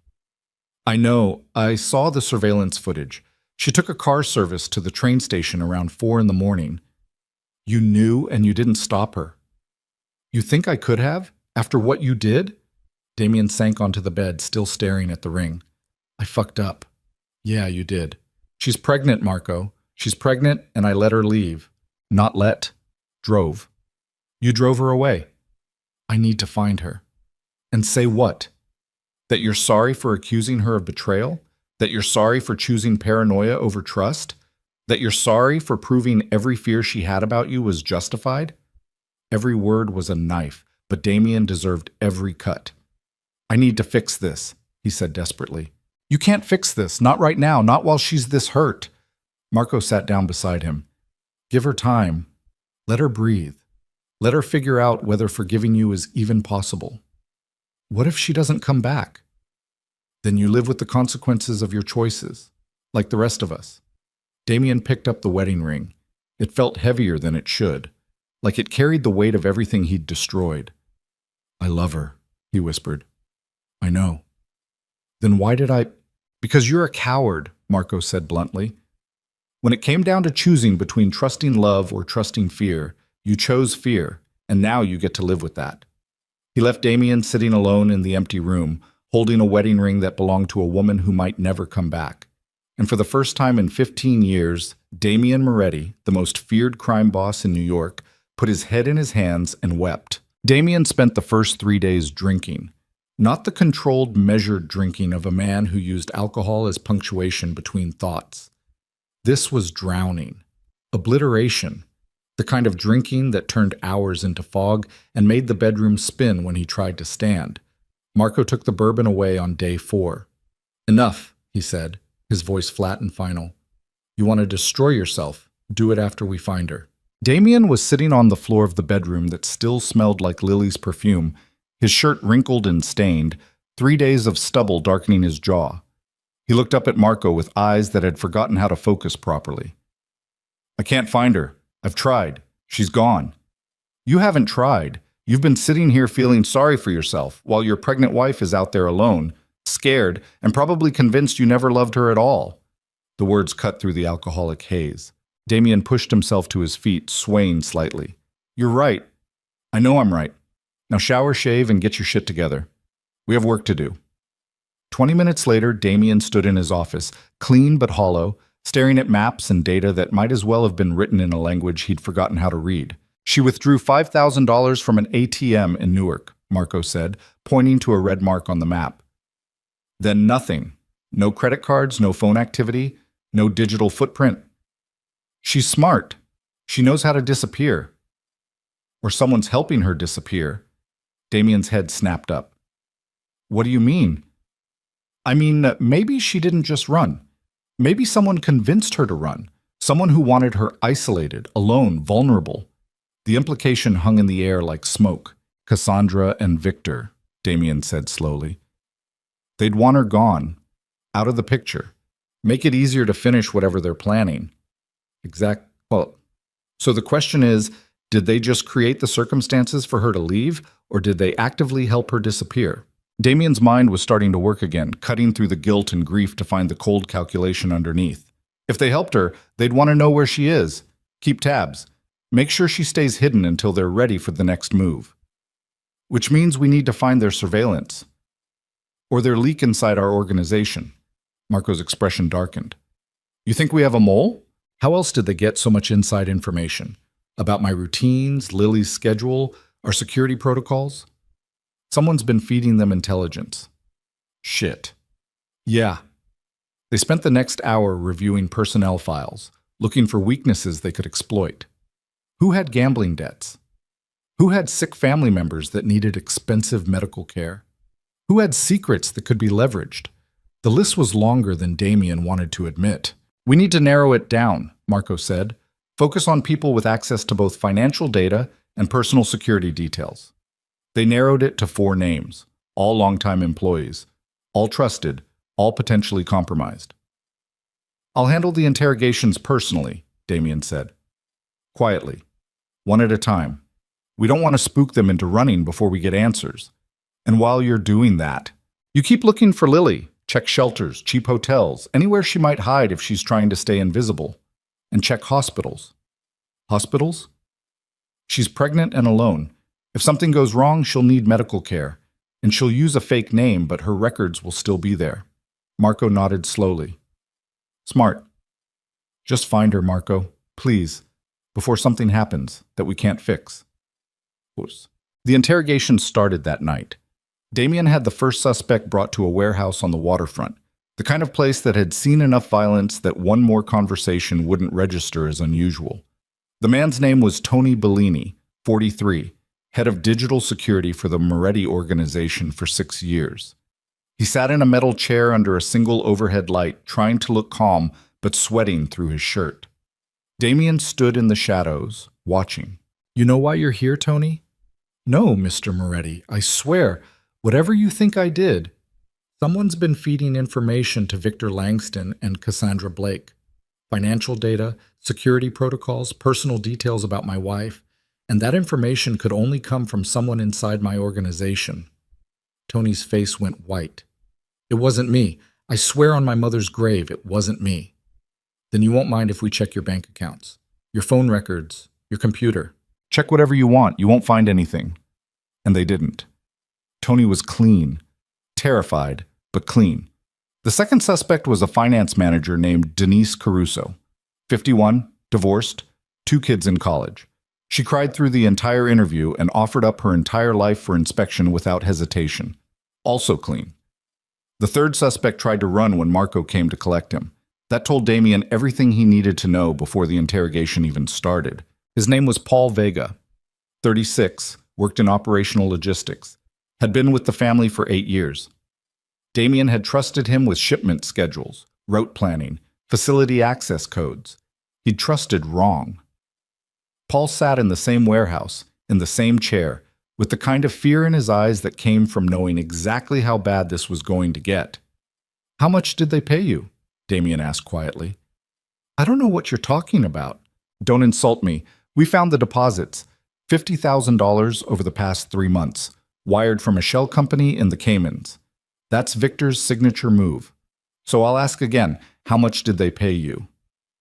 Paul's resistance crumbled like wet paper. 100,000 total, 50 up front, 50 when the job was done. What job? Providing information, schedules, security details, financial records? About my wife? Paul hesitated, then nodded miserably. Damien felt rage building in his chest, cold and precise. What did you tell them about Lily? Her routines, where she went, who she talked to. They wanted to know everything. Did you help create the forged evidence? The fake bank statements and emails? No, I just provided the framework. The details they needed to make it look real. They did the actual fabrication. And the surveillance footage? The video of her at the coffee shop? That was real footage, from our own security cameras. They just edited it to remove context and make it look suspicious. Every word was another nail in Paul's coffin, and he knew it. Why? Damien asked. Why betray me? I needed the money. My daughter has leukemia. The treatments aren't covered by insurance, and I was drowning in debt. Victor found out, approached me, offered a way out. I'm sorry. I'm so fucking sorry. Sorry doesn't bring my wife back. I know, but I can help you find her. Damien went very still. What did you say? I can help. I know their plan. I know what they're doing next. Start talking. Paul took a shaky breath. The goal was never to kill you. It was to break you, make you destroy your own happiness. Victor wanted you to suffer the way you made him suffer when you dismantled his empire. So they built this whole psychological operation. Fabricate evidence, plant seeds of doubt, watch you tear your marriage apart yourself. And it worked, Damien said bitterly. Yeah, but that was just phase 1. Phase 2 starts now. Which is what? They're going to approach Lily. Offer her protection, support, safety. Tell her they know the truth about the forged evidence. Position themselves as allies who can help her escape you permanently. Damien's blood went cold. Where is she? I don't know. They didn't tell me that part. But I know how they're planning to make contact. There's a woman named Sarah Chen, social worker. She volunteers at women's shelters throughout New Jersey and Pennsylvania. She's going to look for Lily, gain her trust, then introduce her to someone who claims they can help. Someone working for Victor and Cassandra. Exactly. And then what? What's the end game? Paul looked like he wanted to disappear into the floor. I don't know all the details, but I heard Victor say something about final proof, making absolutely sure you could never get her back. What kind of proof? I don't know. I swear. Damien stared at him for a long moment, weighing truth against self-preservation, trying to see past the fear to whatever was underneath. Marco, he said quietly. Marco stepped out of the shadows. Take him to a secure location. Keep him alive and comfortable. He cooperates fully. He gets to live. He holds anything back, anything at all, and he disappears. Understood? Marco nodded. Understood. Wait, Paul said desperately. What about my daughter? Her treatments?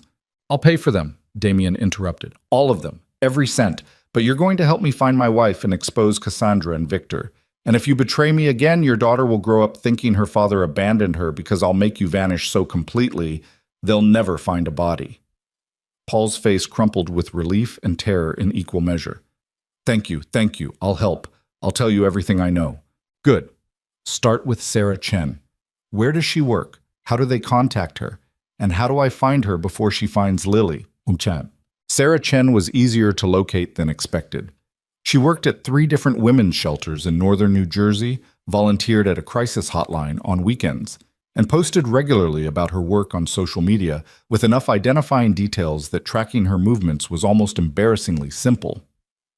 She's either incredibly naive or she wants to be found, Marco said, studying the surveillance photos they'd gathered in 48 hours.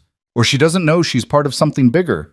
Victor and Cassandra probably approached her with a sob story, told her there's a pregnant woman fleeing an abusive husband who needs help but is too scared to ask for it directly, using her genuine desire to help as cover for their operation. Exactly. They were sitting in Damien's office at 2 a.m, surrounded by coffee cups and maps, and the kind of exhaustion that came from running on adrenaline and desperation. So what's the play? Marco asked. We follow her. 24/7 surveillance. The moment she makes contact with anyone suspicious, we move. And if she leads us to Lily? Damien was quiet for a moment. Then I get one chance to convince my wife that I'm not the monster she thinks I am. What if she doesn't believe you? Then I've lost her. Permanently. Marco studied him carefully. You've changed in the past few weeks. I've never seen you like this. Like what? Human. Vulnerable. Willing to admit you're wrong. Lily did that. She made me remember what it felt like to be something other than afraid. And now? Now I'm more afraid than I've ever been, because I found something worth protecting and I'm the one who destroyed it. They sat in silence for a moment, listening to the mansion settle around them. The house felt empty without Lily. Cold, like all the life she'd brought into it had left with her. We'll find her, Marco said finally, and you'll fix this. You're Damien fucking Moretti. You've survived worse. Have I? Well, no, but you're overdue for a win. Despite everything, Damien almost smiled. Sarah Chen made contact 3 days later. Marco's surveillance team picked it up immediately. Sarah entering a small motel on the outskirts of Morristown at 11 in the morning, staying inside room 237 for 40 minutes, then leaving with a woman wearing oversized sunglasses and a baseball cap. The woman was pregnant, young, moving like she was trying to be invisible. It was Lily. Damien saw the photographs and felt his heart stop. She looked exhausted. Thinner than she'd been 3 weeks ago. Her face was drawn and pale, and even through the grainy surveillance image, he could see the defeat in her posture. Where are they going? He demanded. Following them now. Looks like they're heading north, maybe toward Patterson. Damien was already moving toward the door. I'm going. Bad idea, boss. You show up, Lily runs. Let me handle this. I'm not sending someone else to do this. She's my wife, my responsibility. And that's exactly why you're the worst person to approach her right now. She's terrified of you, hurt by you. You show up, all she'll see is the man who accused her of betrayal and drove her away. Every word was true, and Damien hated it. So what do you suggest? Let me make contact, alone, unthreatening. I tell her the truth about the forged evidence, show her proof that it was all fabricated, give her the choice to come back or not. And if she chooses not, then at least she'll know you didn't betray her, that you were manipulated the same way she was. Damien wanted to argue, wanted to get in a car and drive until he found her and explain everything himself. But Marco was right. Lily wouldn't listen to him. Not yet. Not when the wounds were still raw. Fine. You go. But I want real-time updates. And if she's in danger, if anything feels wrong, you pull her out immediately. Deal. Marco left within the hour, taking 2 men for backup and a file folder full of evidence that proved the documents were fake. Damien stayed at the mansion, pacing and drinking coffee and trying not to imagine everything that could go wrong. 4 hours later, his phone rang. "We have a problem," Marco said without preamble. "What kind of problem?" "Sarah Chen delivered Lily to a house in Patterson, but it's not a shelter or a safe house. It's a private residence, and guess whose name is on the property deed?" Damien's blood went cold. "Victor's." "Bingo. They've got her, boss. This was the plan all along. Make her run, make her vulnerable, then offer rescue that's actually a trap." "Is she in immediate danger?" "Hard to say. The house has security, but nothing military grade. Looks like they're keeping her comfortable for now." "For now?" "I don't know what the end game is, but having her in their physical custody can't be good." Damien was already grabbing his keys. "Send me the address. I'm coming." "Damien, wait. We need a plan. You can't just send me the fucking address, Marco." There was a pause. Then Marco rattled off a street and number in Patterson. Damien was out the door before Marco could finish warning him not to do anything stupid. Max. The house was nondescript. 2 stories, modest yard, the kind of place that blended into suburban New Jersey without attracting attention. There was a car in the driveway, lights on inside, and somewhere in there was Lily. Damien parked 2 blocks away and approached on foot, staying in shadows, every instinct honed from 15 years of violence screaming at him to be careful. But careful wasn't going to get him inside. He walked straight to the front door and knocked. For 30 seconds, nothing happened. Then footsteps. The sound of a deadbolt sliding back. The door opened. Cassandra stood there in jeans and a silk blouse, her hair pulled back, looking almost domestic. When she saw Damien, her expression shifted from surprise to something that looked almost like satisfaction. "Well," she said, "this is unexpected. Where's my wife?" "Your wife? Is that what you're calling her now? I thought she was just an arranged marriage, a political convenience. Cassandra, where is she?" "Safe, comfortable, away from you, which is exactly where she wants to be." "Let me see her." "Why would I do that?" "Because if you don't, I'm walking through you and finding her myself." Cassandra smiled, and it was sharp as broken glass.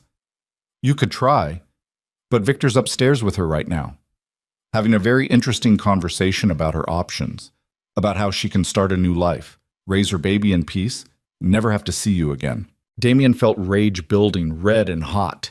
"You're lying." "Am I? Why don't you come inside and find out?" She stepped back, opening the door wider. Every instinct told Damien this was a trap, that walking through that door meant walking into something he couldn't control. But Lily was inside. He stepped across the threshold. The house was quiet, furnished simply. Nothing that suggested violence or imprisonment. Just a normal suburban home that happened to be hiding his pregnant wife. "Upstairs," Cassandra said, gesturing to the staircase. "Second door on the right. But Damien, you should prepare yourself. She's not the woman you remember." "What did you do to her?" "Nothing. We just told her the truth about who you really are, what you're capable of, the things you've done." "I've never lied about what I am." "No. But you let her believe you'd changed, that love could redeem you, that you were capable of being something other than a monster." Cassandra's smile widened. And now she knows the truth, that monsters don't change. They just find new prey. Damien pushed past her and took the stairs 2 at a time. The second door on the right was ajar. He could hear voices inside, Victor's low rumble and Lily's softer responses. He pushed the door open. Lily was sitting on a bed, her hands folded over her stomach, looking pale and fragile and defeated. Victor sat in a chair by the window, looking relaxed and in control. When Lily saw Damien, her face went blank. Not angry, not scared, just empty. "Hello, Damien," Victor said pleasantly. "We were just talking about you." Damien ignored him, focusing entirely on Lily. "Are you okay? Are you hurt?" She didn't answer. "Lily, please, talk to me." "Why?" Her voice was hollow. "So you can accuse me of more things I didn't do? So you can question whether the baby is even yours?" The words hit like physical blows. "I was wrong," Damien said desperately, "about everything. The evidence was fake, forged by Cassandra and Victor to make me doubt you, to make me push you away. I should have trusted you. I should have believed you. I'm sorry." "You're sorry," Lily repeated flatly. "That fixes everything." No, it doesn't. I know it doesn't. But I'm telling you the truth. They manipulated both of us, made us destroy each other. Victor laughed. "Oh, this is beautiful. The great Damien Moretti reduced to begging." "Shut up," Damien snapped. "Or what? You'll kill me? In front of your pregnant wife? Prove all her worst fears about you?" Damien forced himself to stay calm, to ignore Victor and focus on Lily. "Come home," he said quietly. "Please, let me prove to you that I'm telling the truth. Let me show you the evidence. Let me fix what I broke." Lily looked at him for a long moment. Then she shook her head. "I can't." "Why not?" "Because even if the evidence was fake, your reaction was real. The way you looked at me, the things you said, the fact that you believed I could betray you so easily, that was all real. I was scared. I was manipulated. I made a mistake. No. You showed me who you really are underneath all the promises and romance. You're exactly what my father warned me about, a man who destroys everything he touches. Lily, I want you to leave. I'm not leaving without you. Then I'll have Victor throw you out." Victor stood up slowly, pulling a gun from his waistband. "You heard the lady. Time to go, Moretti." Damien stared at the weapon, calculating odds. He could probably get to Victor before he pulled the trigger. Could probably disarm him, maybe even kill him. But Lily would see all of it, would watch him commit violence in front of her, would have every fear about him confirmed. "Don't," Lily whispered. She was looking at Damien with something that might have been pleading. "Please, just go." I can't leave you here with them." "She's not a prisoner," Victor said. "She's our guest, free to come and go as she pleases. She's choosing to be here, choosing us over you." "Is that true?" Damien asked Lily. She looked away. "Yes." The single word destroyed him.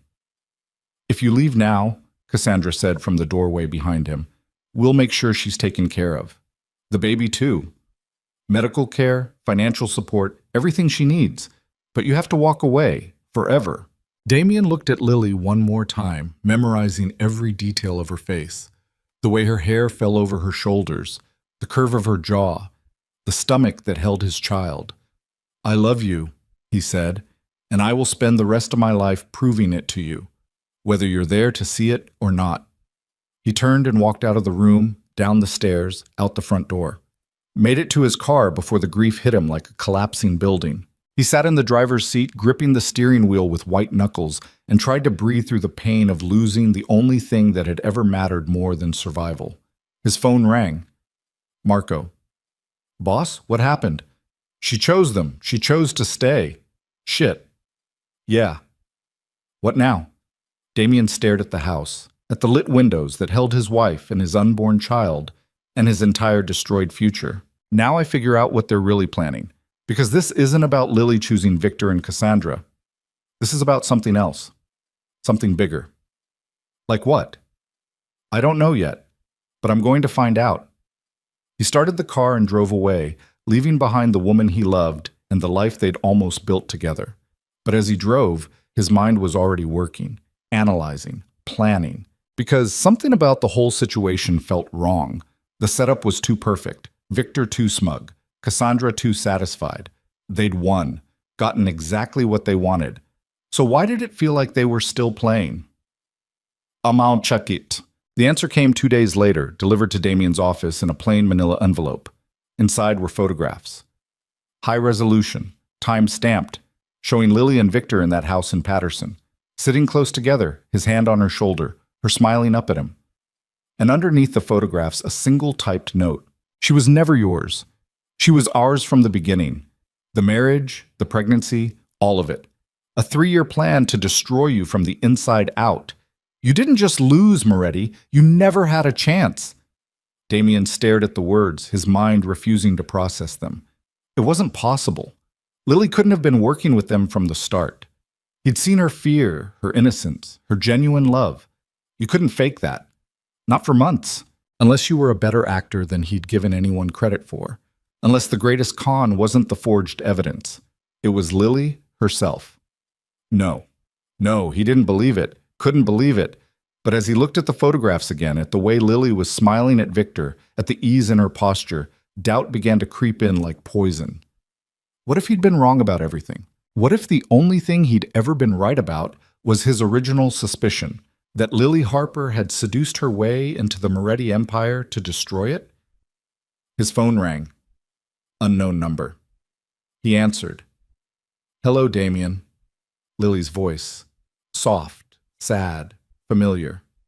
Lily? I'm sorry for all of it, for lying to you, for making you believe I loved you, for letting you think the baby was yours. Damien's world tilted sideways. What are you saying? I'm saying Victor's right. This was always the plan. My father's debt was real, but the arranged marriage was my idea. I approached your family, convinced them I was perfect for you. Innocent, vulnerable, exactly what you needed. And you fell for it, all of it. You're lying. They're making you say this. Am I? Or are you just realizing that maybe you were right all along? That maybe trust is for fools and love is a weapon? Lily, if they're threatening you, if they're forcing you to... Goodbye, Damien. Thank you for the months of luxury and the successful pregnancy. Victor will make a much better father than you ever could have. The line went dead. Damien sat in his office, surrounded by photographs and lies, and felt the last piece of himself that believed in redemption shatter into dust. Marco found him an hour later, still sitting in the dark. Boss? It was all fake, from the beginning. She was working with them, playing me. You don't know that. She called, confessed, everything was a setup. Or that's what they want you to believe. Don't fall for it, Damien. Don't let them win. But Damien was already gone. Already retreating into the cold, controlled place where emotion didn't exist and survival was the only thing that mattered. Double our security. Fortify all operations. I want everyone associated with Victor and Cassandra dead or destroyed by the end of the month. Boss, I said do it. Marco stared at him, seeing the transformation happening in real time. Watching the man Lily had helped him become disappear back into the monster. What about Lily? Lily who? Damien's voice was ice. I don't know anyone by that name. He turned back to his computer, already planning revenge, already calculating the most efficient way to destroy everyone who'd touched his life. And if somewhere deep inside, beneath all the rage and betrayal and grief, a small voice whispered that maybe he was making another mistake. Maybe Lily needed saving instead of abandoning. Damien silenced it. Because monsters didn't save people. They destroyed them. And he was done pretending to be anything else. Marco watched Damien transform over the next 72 hours from a man struggling with grief into something colder, sharper, infinitely more dangerous. The drinking stopped. The hesitation disappeared. Every movement became precise, calculated, stripped of everything human except the brutal efficiency that had built the Moretti Empire in the first place. You're making a mistake, Marco said on the third day, watching Damien review attack plans like he was planning a hostile business takeover instead of preparing to destroy human beings. I don't make mistakes. I make decisions and live with the consequences. You're not thinking straight. You're hurt and angry, and I'm thinking perfectly straight for the first time in months. Damien looked up from the documents, and his eyes were empty. I let emotion compromise my judgment. Let a woman I barely knew infiltrate my life and my organization. That ends now. What if she's telling the truth? What if the phone call was coerced? What if Victor and Cassandra are manipulating you again? Then they've won. Either way, the result is the same. Lily made her choice. She chose them. Whether it was always the plan or a decision made under duress doesn't change the fact that she's not coming back. Marco wanted to argue but couldn't find the words, because Damien was right about one thing. Whether Lily was victim or architect, she was gone, and dwelling on which version of the truth to believe wouldn't bring her back. "So what's the play?" Marco asked finally. Damien slid a folder across the desk. "We dismantle Victor's remaining operations, cut off his money, his connections, his protection, force him into a corner where he has to come at me directly instead of hiding behind psychological games. And Cassandra? Her reputation is already destroyed. Now we destroy everything else, her assets, her connections, her future, make her radioactive to anyone who might consider protecting her. That's scorched earth. That's survival. They wanted war. They're getting war." Marco opened the folder and scanned the details. It was comprehensive, brutal, the kind of strategy that would leave bodies and wreckage across 3 states. "This will cost us," he said quietly. "Alliances, goodwill, the reputation you've built as someone rational instead of vengeful." "I don't care." "You should, because once you start this, there's no walking it back. You'll be the monster everyone always suspected you were." Damien smiled, and it was the coldest thing Marco had ever seen. "Good. Monsters are what people understand. Love made me weak. Fear will make me strong again. The first strike came 48 hours later. Victor owned a shipping company in Newark that served as a front for moving illegal goods through the port. Damien didn't just shut it down. He burned it to the ground at 3 in the morning, making sure every camera in a 5-block radius captured the flames. The message was clear. Subtle was over. The second strike hit Cassandra's art gallery in Chelsea. Damien bought the building out from under her, had her evicted, and bulldozed the structure within a week. Her entire collection, her reputation, her carefully cultivated identity as a patron of culture, gone. By the end of the first week, Victor and Cassandra knew Damien was coming for them. By the end of the second week, they were scrambling to protect what was left. And through it all, Damien felt nothing. No satisfaction. No rage, just the cold mechanical process of destroying obstacles. He was in his office reviewing the 3rd phase of attacks when his phone rang. Unknown number again. He almost didn't answer. Then curiosity won. "Hello?" "Damien." Lily's voice, but different this time. Shaking, desperate. "Please, you have to stop." "Why?" "Having second thoughts about your partnership with Victor?" "There is no partnership. There never was. They forced me to make that call. They said if I didn't, they'd kill you. They had a gun to my head while I said those things." Damien's grip tightened on the phone. "Prove it." "How? How can I prove something when you've already decided I'm guilty?" "Tell me something only you would know, something we shared that they couldn't fabricate or torture out of you." There was silence on the line. Then Lily's voice, barely a whisper. "The night in your private room, when you showed me the piano and the books. You told me about your father teaching you that music was weakness, and I asked if you still remembered how to play. You said you remembered, but you were afraid that if you tried, the only thing that would come out was grief." Damien's breath caught. No one knew about that conversation. Not Marco, not anyone. Just him and Lily in that room, trading vulnerabilities like currency. "That doesn't prove anything," he said, but his voice was shaking now. "You could have guessed, or they could have bugged the room." "I'm 8 weeks pregnant, Damien. I did the ultrasound 2 days ago. The baby has a heartbeat. I heard it. And all I could think about was how much I wanted you there. How much I wanted to share that moment with you instead of being trapped in this house with people who want to use our child as leverage." "Where are you?" "I don't know. They moved me after you came to the Patterson house. Somewhere in the mountains. Pennsylvania, maybe. There are trees everywhere and no neighbors close enough to hear me scream." "Are they hurting you?" "Not physically. But Victor keeps talking about the plan, about how once the baby is born, they'll have everything they need to destroy you completely. He's going to claim the child is his, say that I came to him pregnant and begging for help escaping your abuse. He's going to use DNA evidence somehow. I don't know how, but he has people who can fake it. And then he'll take you to court, destroy your reputation, take everything you've built." Damien's mind was racing. "How did you get access to a phone?" "One of the guards. He felt bad for me. Left his phone in the bathroom for 5 minutes. I don't have much time before—" The line went dead.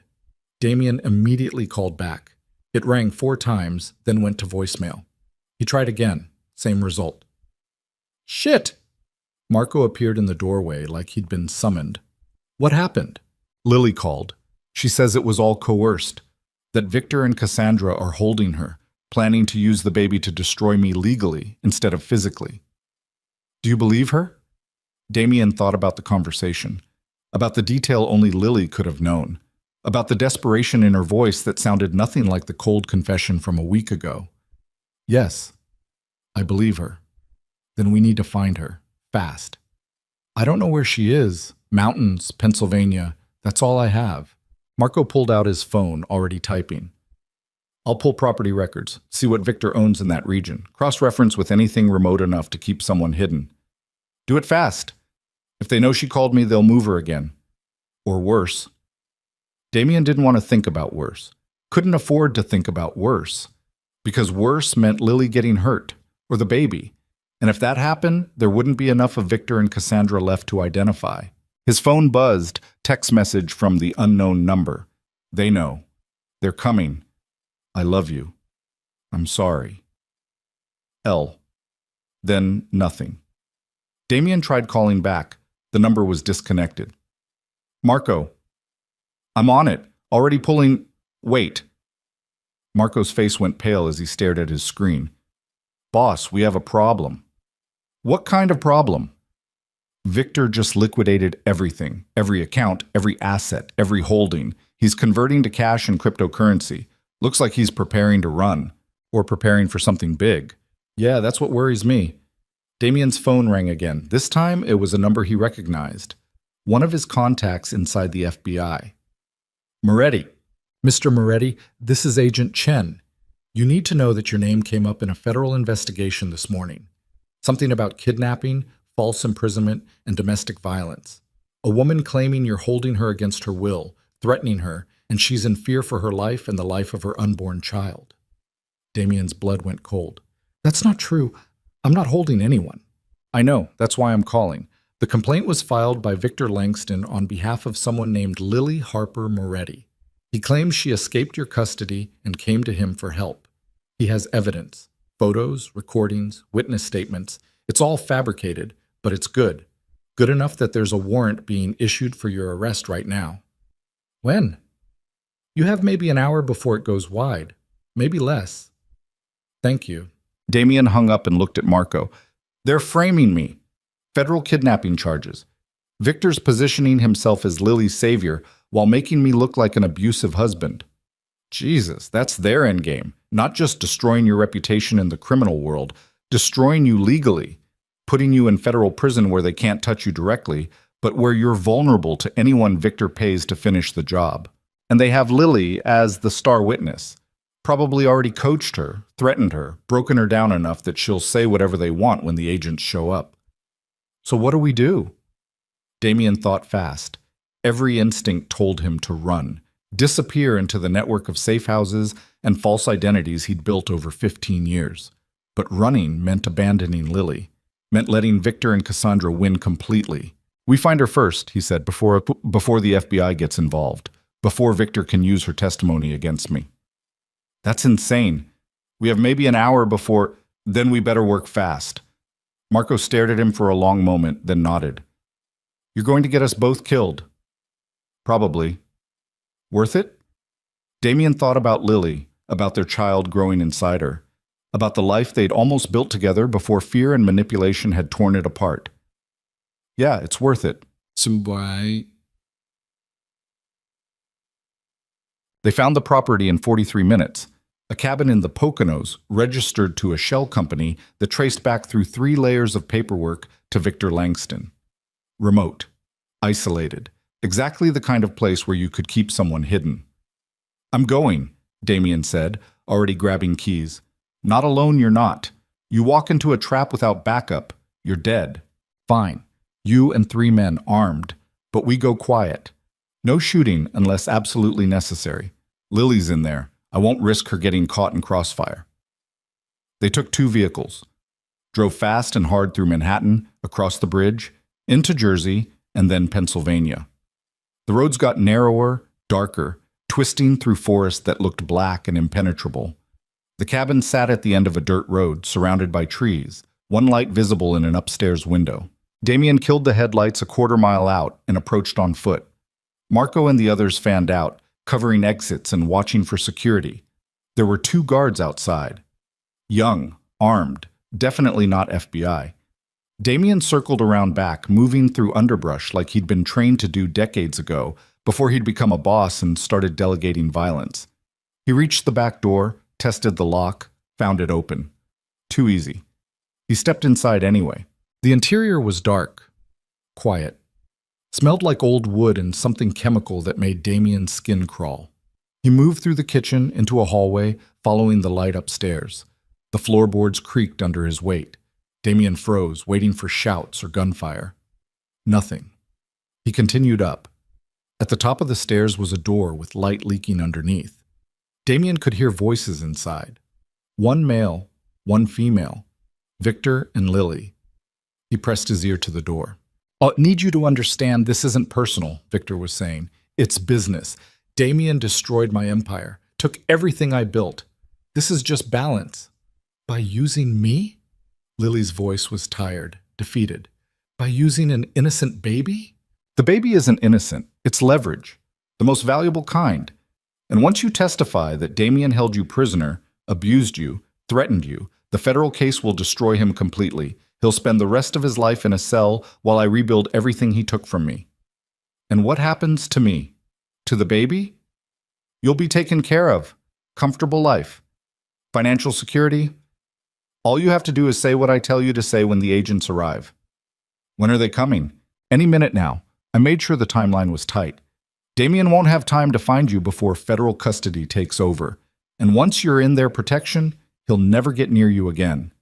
Damien had heard enough. He kicked the door open. Victor spun, reaching for a gun on the table beside him, but Damien was faster. He crossed the room in 3 strides and slammed Victor against the wall, one hand around his throat. "Where's Cassandra?" Victor smiled through the choking, his face turning red. "You're too late. She's already at the FBI office, filing her own testimony, corroborating everything. You're finished, Moretti." Damien squeezed harder. "I asked you a question." "Damien, stop!" Lily's voice cut through the rage. "Please, don't kill him. Not in front of me." He looked at her for the first time. She was sitting on a bed, hands folded over her stomach, eyes red from crying.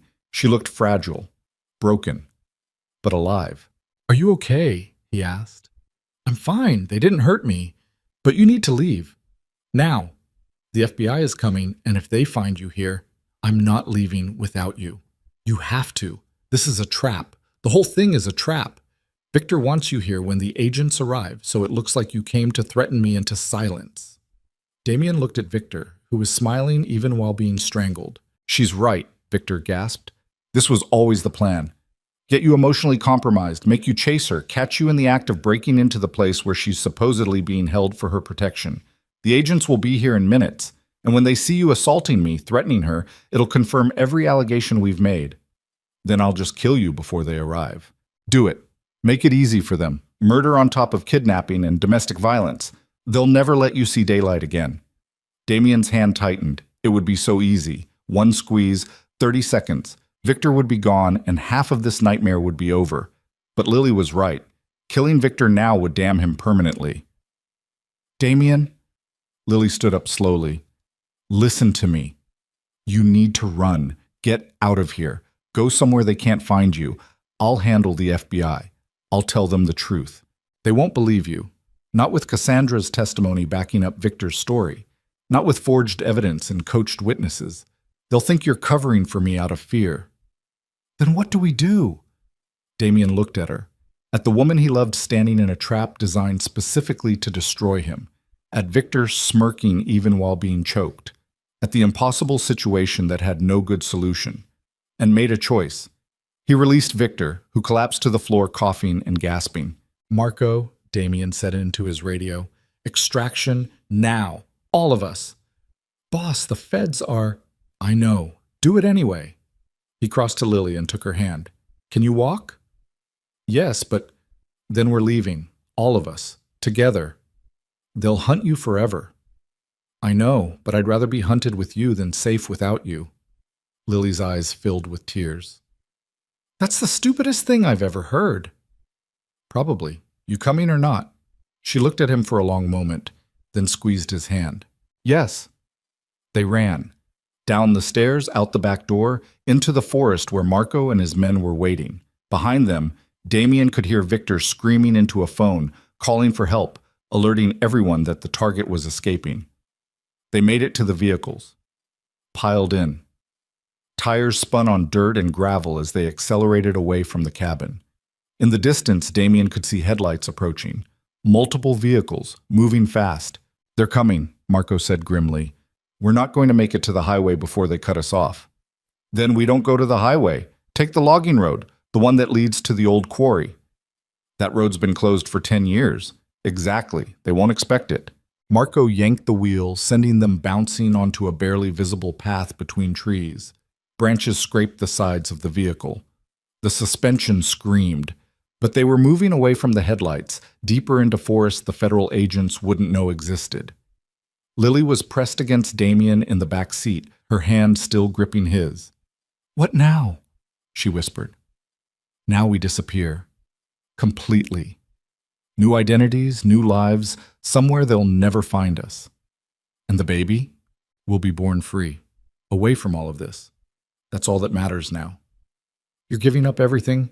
Your empire, your name, your entire life. No, I'm choosing what actually matters, finally. She leaned her head against his shoulder, and Damien felt something crack open inside his chest. Not the cold emptiness that had consumed him for weeks. Something warmer, harder, more permanent. They drove for 3 hours, switching vehicles twice, using back roads and abandoned paths that only smugglers and criminals knew existed. By dawn, they were in a safe house in upstate New York, a place so off the grid it didn't appear on any maps.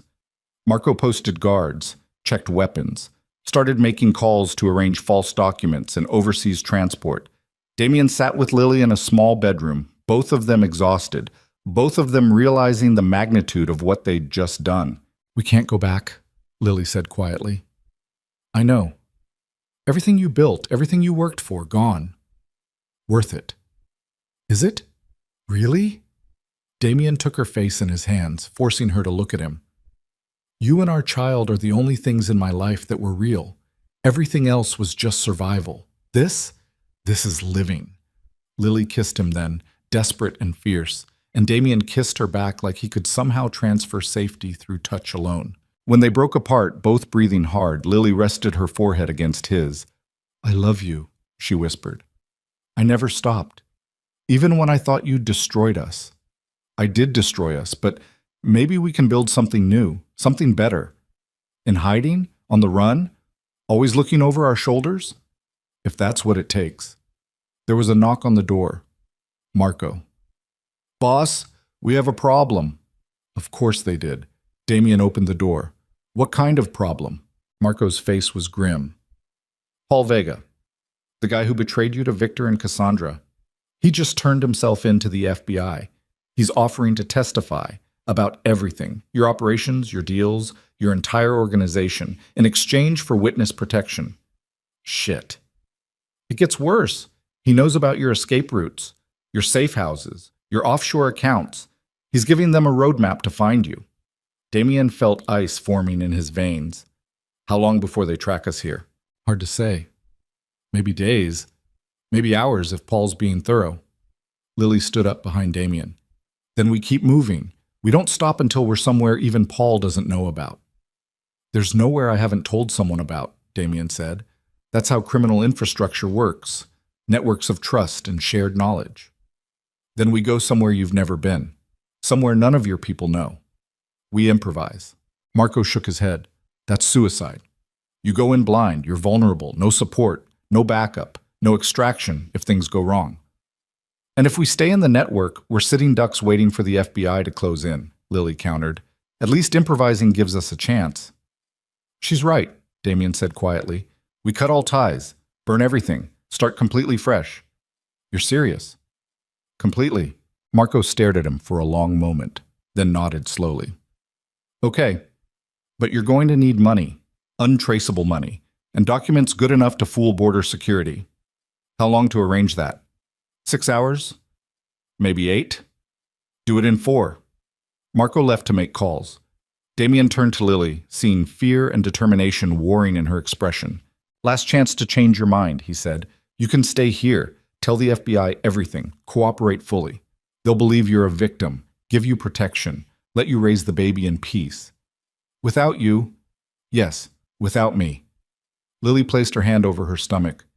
This baby deserves to have a father, a real one, not a ghost or a memory or someone they visit in federal prison once a month. This baby deserves to be safe, even if that means growing up without me. No. Lily's voice was steel. This baby deserves to grow up with both parents, together, fighting for each other instead of against each other. And if that means running, we run. If that means hiding, we hide. But we do it together. You're sure? I've never been more sure of anything. Damien pulled her close, breathing in the scent of her hair, feeling the warmth of her body against his. For the first time in months, maybe years, he felt something close to hope. They would run, they would hide, they would build a new life from nothing, but they would do it together. And somehow, that made all the fear and uncertainty worth it. 4 hours later, they were in a car heading toward the Canadian border with fake passports, $20,000 in cash, and no plan beyond survive. Behind them, the entire weight of the federal government and what was left of the Moretti Empire was collapsing like a building with its foundation removed. Ahead of them was nothing but uncertainty and possibility. Lily slept against Damien's shoulder while he drove, one hand resting protectively on her stomach. Marco was in the passenger seat, unusually quiet. You know we're probably going to die doing this, he said finally. Probably. And you're okay with that? Damien glanced at Lily's sleeping face, peaceful despite everything. As long as she and the baby make it, yeah. I'm okay with that. You've changed. The old Damien Moretti would never sacrifice himself for someone else. The old Damien Moretti didn't have anything worth sacrificing for. They drove through the night, crossing into Canada just as dawn broke over the horizon. And somewhere behind them, in a federal building in New York, agents were realizing their target had slipped through their fingers. Somewhere behind them, Victor and Cassandra were scrambling to salvage their revenge from the ruins of their plan. Somewhere behind them, an empire was dying. But ahead of them, just barely visible in the first light of morning, was something Damien had never allowed himself to believe in before. A future. Not perfect. Not safe. Maybe not even long. But real. And for the first time in his life, that was enough. The border crossing went smooth. The guards barely glanced at their documents. By the time anyone realized Damien Moretti had fled the country, they'd be gone. Disappeared into a world where names didn't matter and the past couldn't reach them. Lily woke up as they pulled into a small town 2 hours north of the border. Where are we? She asked, her voice thick with sleep. Somewhere new, somewhere safe, somewhere we can start over. She looked around at the quiet streets, the ordinary people going about ordinary lives, and smiled. It's perfect. It wasn't. But with Lily beside him and their child on the way, Damien thought maybe it could be. They checked into a small motel under false names, paid cash, kept the curtains closed, and for the first time in months, they slept peacefully, knowing that whatever came next, they'd face it together. But in New York, in a penthouse apartment overlooking Central Park, Cassandra Blake was making a phone call that would change everything. He ran, she said into the phone. Took the girl and disappeared into Canada. Good, Victor's voice responded. That's exactly what we wanted. Now we move to phase 3. You're sure this will work? I'm positive. Damien thinks he's escaped, thinks he's won by choosing love over power, but he's about to learn the most important lesson of all. Which is that you can't outrun the consequences of who you really are. And when we're done with him, he'll wish he'd stayed and faced federal prison. At least that would have been quick. Cassandra smiled, cold and satisfied. When do we start? Now. Send the package. Make sure it reaches him exactly when we planned, and then we wait for everything he loves to destroy him completely. The call ended, and in a small motel in Canada, while Damien and Lily slept peacefully in each other's arms, a package was being delivered that would shatter their fragile hope into dust. The package arrived 3 days later, delivered to the motel's front office with no return address and a note that said simply, "For the Castellanos in room 14." Castellano was the name on their fake passports, the name they'd used to check in, which meant someone knew exactly where they were. Marco found it first during his morning security sweep. He brought it to Damien's room, his face grim, and set it on the small table without opening it. "We need to leave," Marco said. "Right now. If they know we're here—" "Open it," Damien interrupted. "Bad idea." "Open it anyway." Marco pulled a knife and carefully slit the tape. Inside was a single USB drive and a handwritten note. Damien unfolded the paper. The handwriting was Cassandra's. "You thought you could run. You thought choosing love would save you, but love doesn't save people like us, Damien. It destroys them. Watch the video, then decide if hiding was worth it." See. Lily emerged from this bathroom, her face still damp from washing. She'd been sick that morning, morning sickness hitting hard now that she was 10 weeks along. "What is that?" she asked. "I don't know yet." Damien plugged the USB drive into Marco's laptop. A single video file appeared. He clicked play. The video showed a hospital room, sterile, white. A woman lying in a bed, connected to monitors and IV lines. It took Damien 3 seconds to recognize her, his youngest sister, Angela. She was unconscious, her face bruised and swollen, her arm in a cast. A doctor stood beside the bed, checking vitals with the detached efficiency of someone who'd seen too much trauma. The video cut to another angle. A man's voice, distorted electronically. "Your sister was in a car accident 2 days ago. Brakes failed on the highway. She's in critical condition. The doctors say she might not wake up. But here's the interesting part, Moretti. The brake lines were cut, professionally, by someone who knew exactly what they were doing." The video cut again. This time to Cassandra, sitting in what looked like a luxury apartment, perfectly composed. "You have a choice," she said, addressing the camera directly. "Come back to New York, face the federal charges.